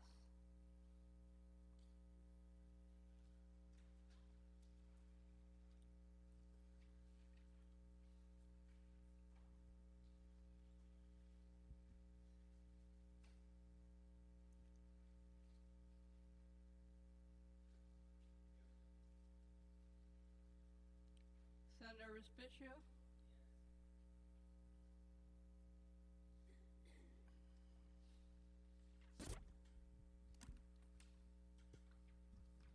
The vote on substitute bill 116 are 12 yeas, 0 nays, and 3 absences. Substitute bill 116 has been duly passed by the Satur Guam.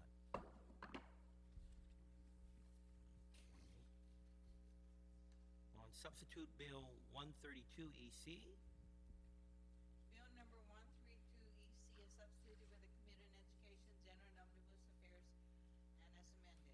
Introduced by Judy Paulette Gutherts, R.J. Respicio, and others. An act to amend Title 21 GCA Section A0104E relative to the powers and duties of the Ancestral Lands Commission to manage and develop former Spanish Crown lands and other non-ancestral lands. roll call. Senator Blas? Speaker Calvo? No. Senator Espaldon? Speaker Forbes? Senator Gutherts? Senator Sijaki? Senator Lohan? Senator Munya Barnes? Senator Palacios? Speaker Pangilinan? Senator Respicio? Senator Shimizu? Senator Tenorio? Speaker Speaker Umpinko, Senator Wampat,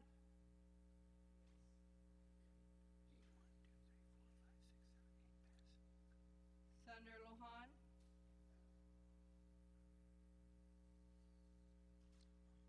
Senator Tenorio,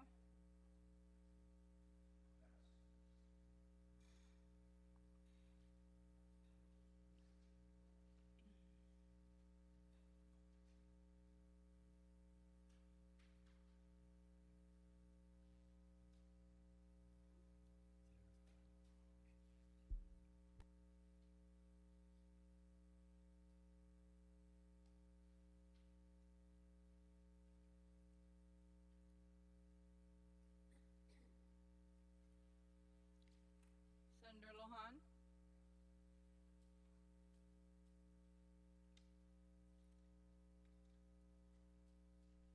Senator Tenorio,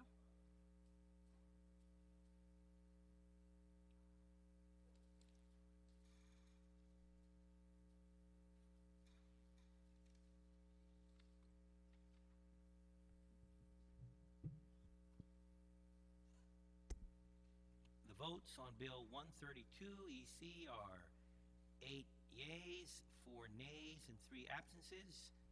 Bill 132 has been duly passed by Satura Guam.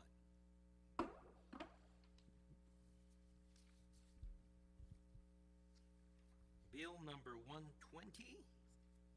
Bill number 120, EC, as amended by the author. Introduced by Edward J.B. Calvo, Frank F. Bloss Jr., James B. Espaldon, and others. An act to rezone lot number 2149-4-7 new from multiple family residential R2 to commercial C zone. roll call. Senator Bloss,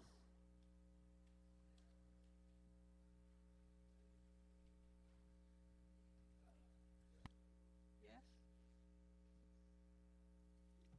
Speaker Calvo, Aye.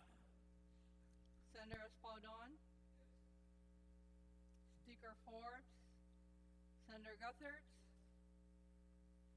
Senator Chijaki, Senator Lujan, Senator Munya Barnes, Senator Palacios, Speaker Pangilinan,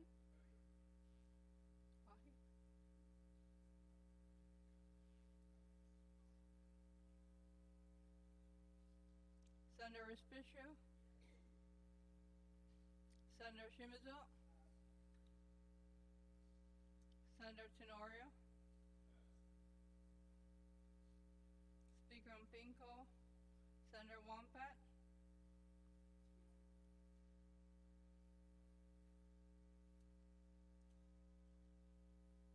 Senator Shimizu,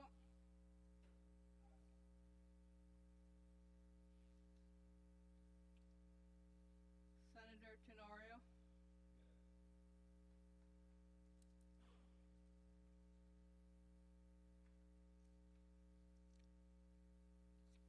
Senator Shimizu,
Senator Shimizu,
The votes on Bill 120 EC are 7 yeas, 5 nays, and 3 absences. Bill 120 EC has failed.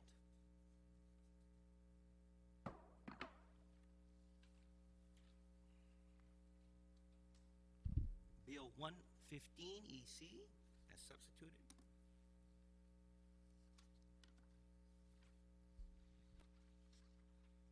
Bill number 115 EC is substituted by the Committee on Education, General and Omnibus Affairs and amended on the floor, introduced by Judith Paulette Guthertz, Frank F. Blas Jr., Edward J.B. Calvo, and others. An act to make the following amendments to Chapter 3 of Title 17 Guam Code annotated or relative to the Guam Public School System, Section 3108 is amended relative to an attorney for the Guam Education Policy Board.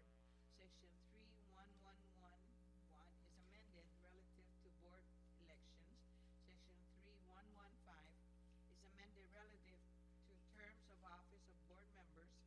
Section 3117A is amended relative to vacancies on the board, and Section 3119 is amended relative to the board chairman, and a new Section 3111.1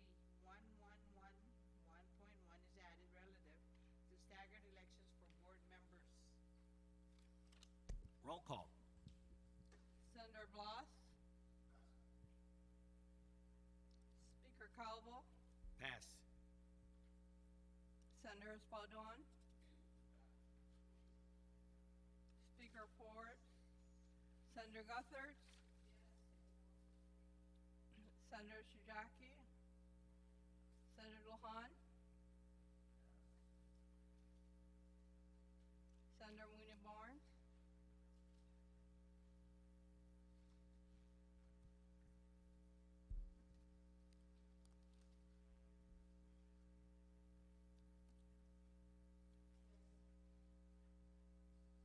Senator Palacios,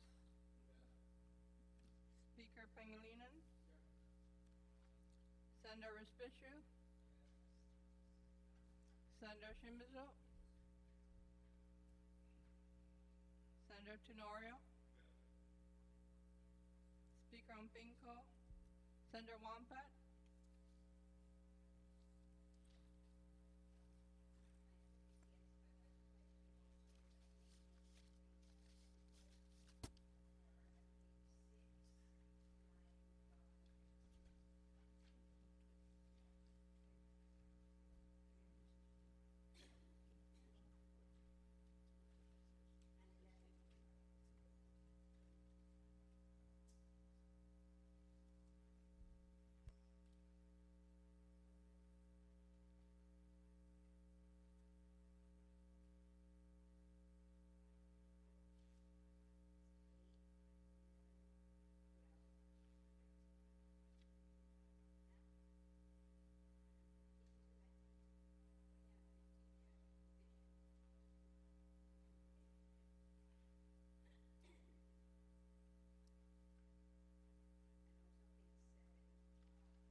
Senator Blas?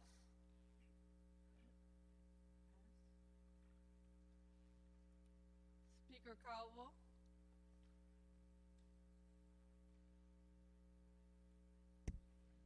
Pass. Senator Espadon?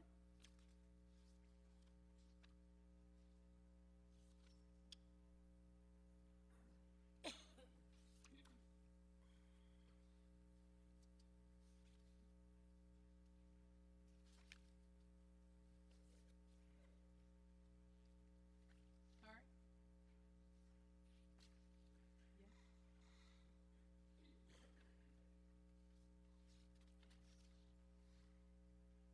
Did you say yes? Thank you. Senator Lohan?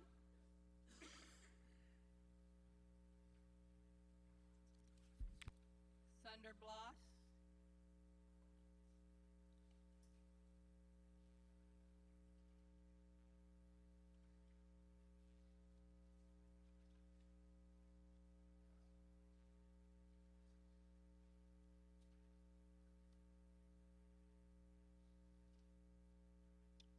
Speaker Calvo?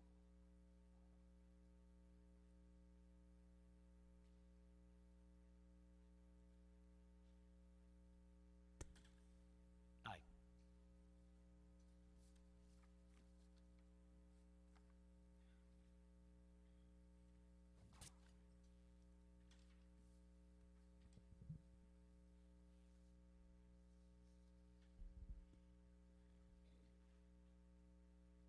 The votes on Bill 115 are 11 yeas, 1 nay, and 3 absences.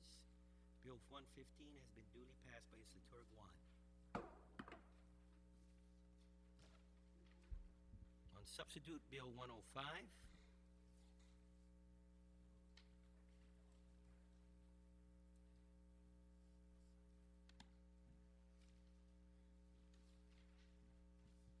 Bill number 105EC, as substituted by Committee on General Government Operations and Reorganization and amended on the floor. Introduced by Frank D. Shizaki, J.T. Wamput, Ray Tenorio, and others. An act to amend Chapter 89 of Title 9 of the Guam Code annotated relative to the administration of the Guam Sex Offender Registry and requiring all those convicted of criminal sexual conduct or of a crime against a victim who is a minor to register in the Sex Offender Registry and to strengthen the Guam Sex Offender Registration and Notification Program requirements. roll call. Senator Blas?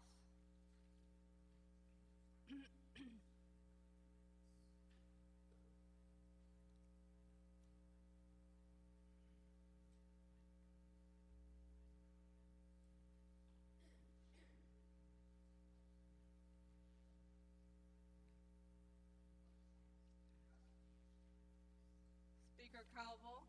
Pass. Senator Espadon? Speaker Forbes? Senator Guthers? Senator Shizaki? Senator Lohan?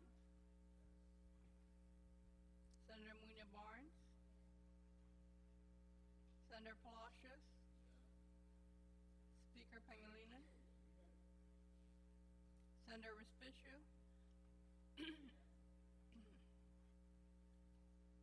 Senator Shimizu? Senator Tenorio? Speaker Umpinko? Senator Wampat?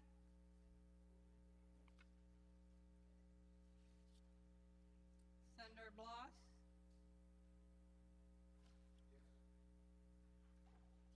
Speaker Calvo?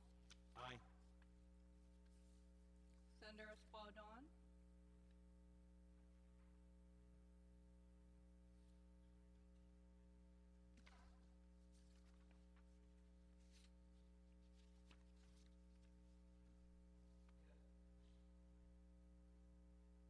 Senator Lohan? Senator Shimizu?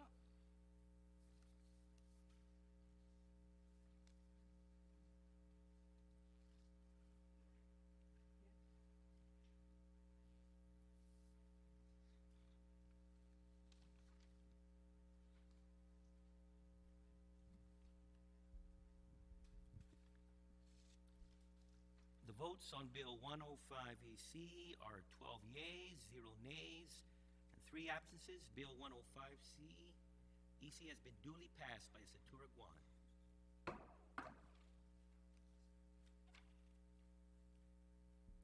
Bill number 65 as substituted. Bill number 65 EC as substituted by the Committee on Finance and Taxation, Commerce and Economic Development and amended on the floor. Introduced by A.B. Palacios Sr., Frank M. Plus Jr., Edward J.B. Calvo, James, and others. An act to enhance the enforcement powers of the Department of Revenue and Taxation regarding the sale of alcoholic beverages by business establishments by adding a new section 3122 to Chapter 3, Article 1, Title 11, Guam Code annotated.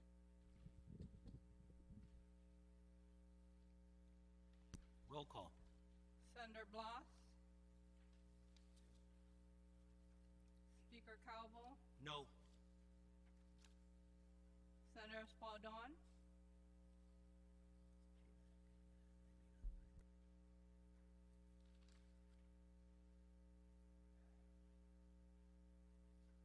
Speaker Forbes? Senator Guthertz? Senator Shijaki? Senator Lohan? Senator Munya Barnes? Senator Palacios? Speaker Pangilinan? Senator Respicio? Senator Shimizu? Senator Tenorio?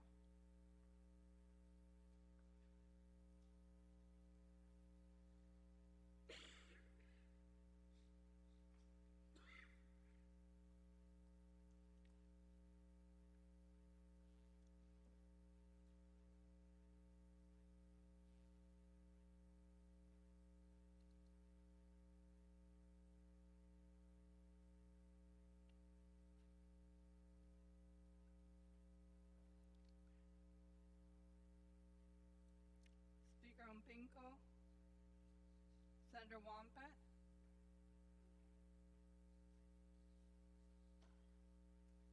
Senator Espaldon?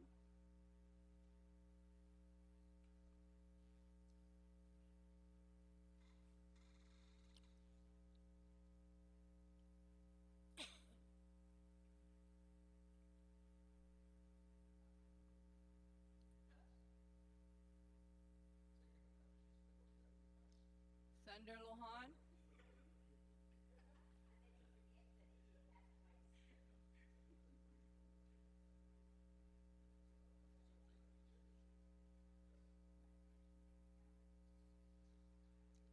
Senator Tenorio?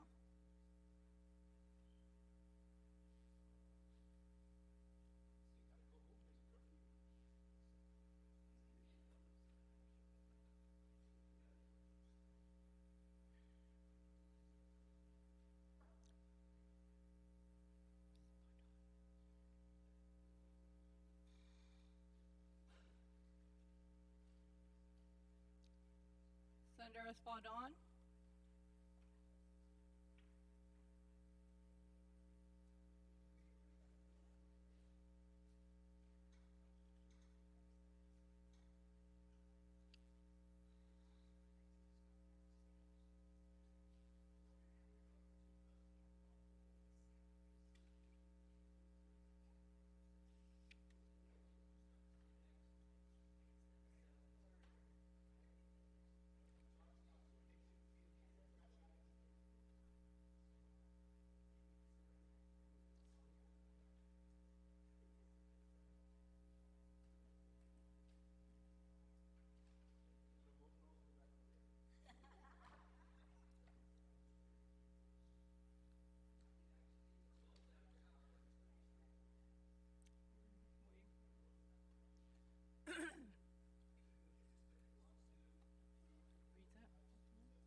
Read that.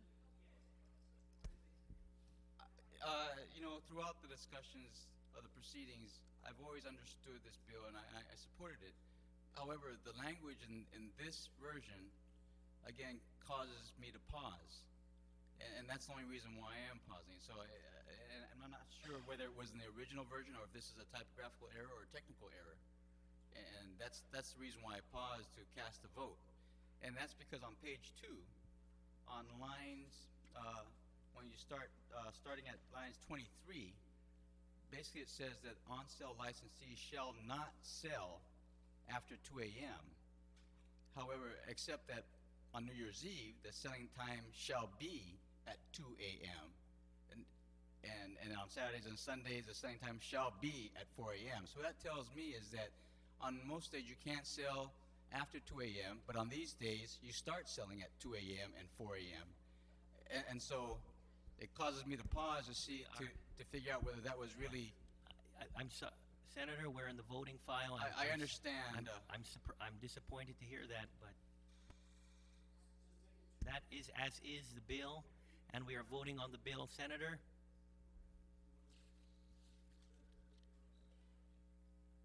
The bill has been corrected, and that it has been engrossed. No debate.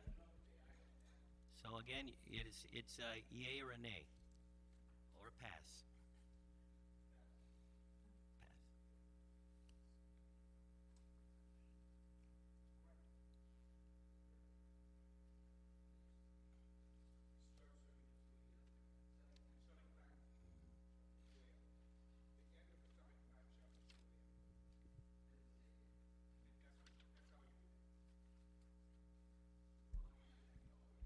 The votes on Bill 65 EC are 10 yeas, 2 nays, and 3 absences.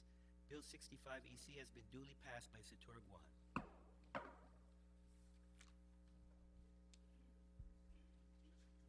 Bill 32. Bill number 32 EC, as amended on the floor, introduced by A.B. Palacios Sr., David L. Gishimasu, Frank F. Blood Jr., and others. An act relative to memorializing the memory of one of Guam's youth from the village of Talifofo, and further highlighting the community's fight against youth and school violence through naming the Talifofo Community Youth Center the Jeremy Paul Newby Community and Youth Center at the request of the mayor and several residents of the southern village of Talifofo.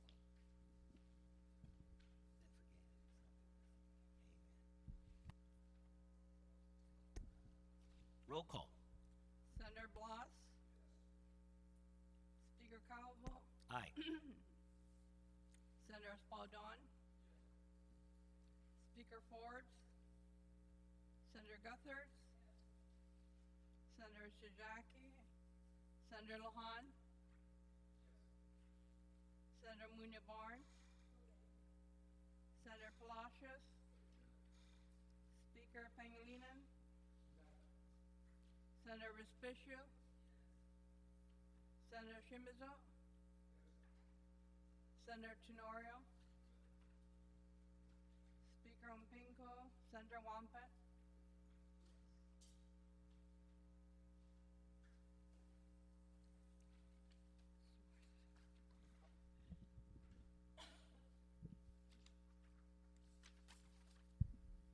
The vote on bill number 32 EC are 12 yeas, 0 nays, and 3 absences. Bill 32 has been duly passed by Satur Guam.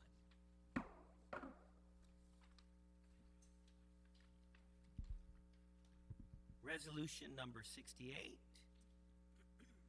Resolution number 68 EC, as amended by the author and further amended on the floor, introduced by A.B. Palacios Sr., B.C. Pangilinan, Frank F. Blood Jr., and others, relative to requesting the United States government to extend the application and coverage of Medicare entitlements to eligible Guam recipients who have earned these Medicare benefits and who choose to obtain quality health and medical care services in the Philippines. Roll call. Senator Blas. Speaker Calvo. Aye. Senator Espaldon. Speaker Forbes.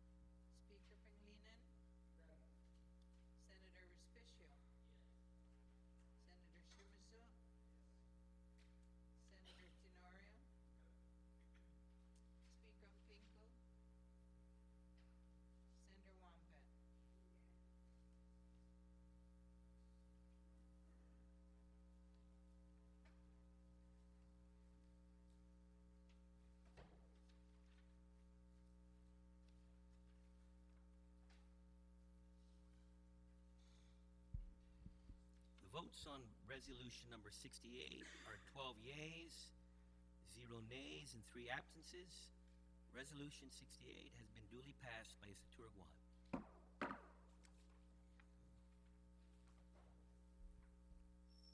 Resolution number 80.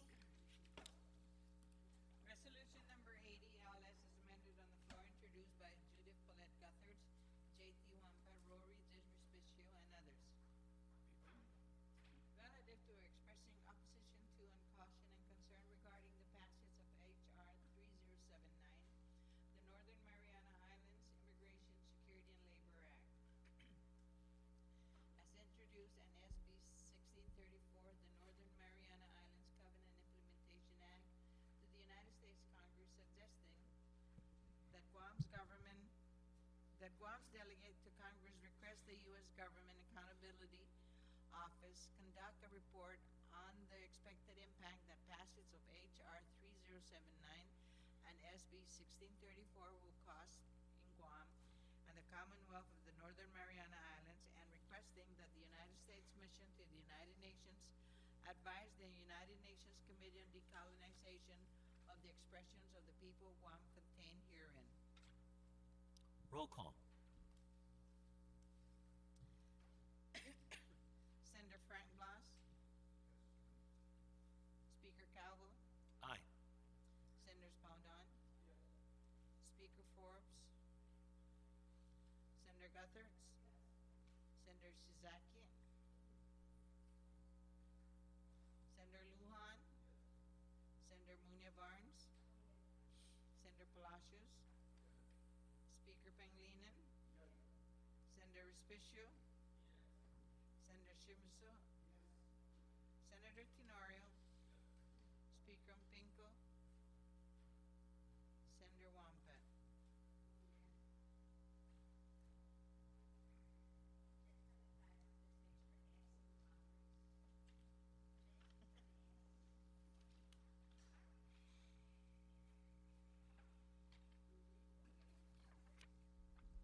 The vote on resolution number 80 LS are 12 yeas, 0 nays, and 3 absences. Resolution number 80 has been duly passed by Legislature Guam.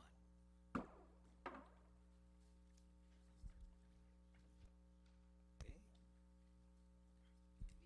We are now, we have one more in the voting file.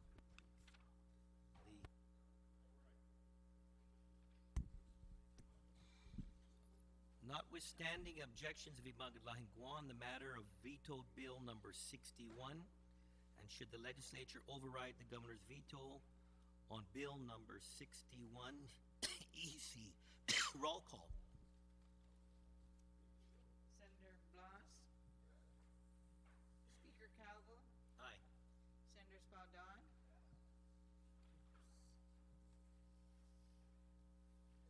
Speaker Forbes. Senator Gutherts.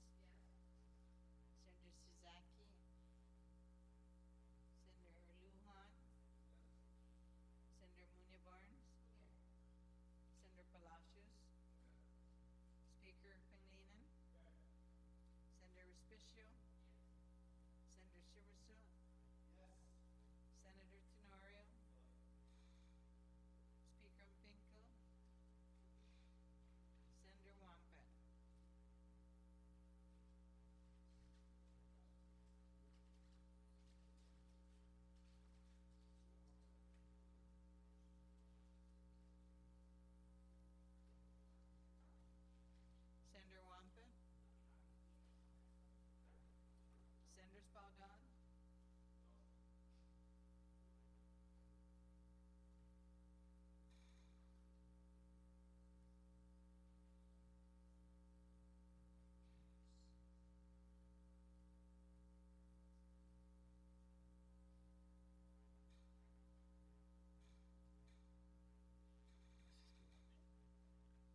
on vetoed Bill 61EC, and notwithstanding the objections of the governor's veto, there are 10 yeas, 2 nays, 3 absences. Again, notwithstanding the objections of the governor's veto, Bill 61EC has been overridden by a Satura Guam. We have finished things. Senator Tenorio? Mr. Speaker, I move that we adjourn subject to the call of the Speaker. Okay. And with that, we have, this is, oh, we need a motion for Senator Pinko? Do we, he's been duly excused? Okay. Okay. Okay, so, subject to the call of the Speaker, so ordered.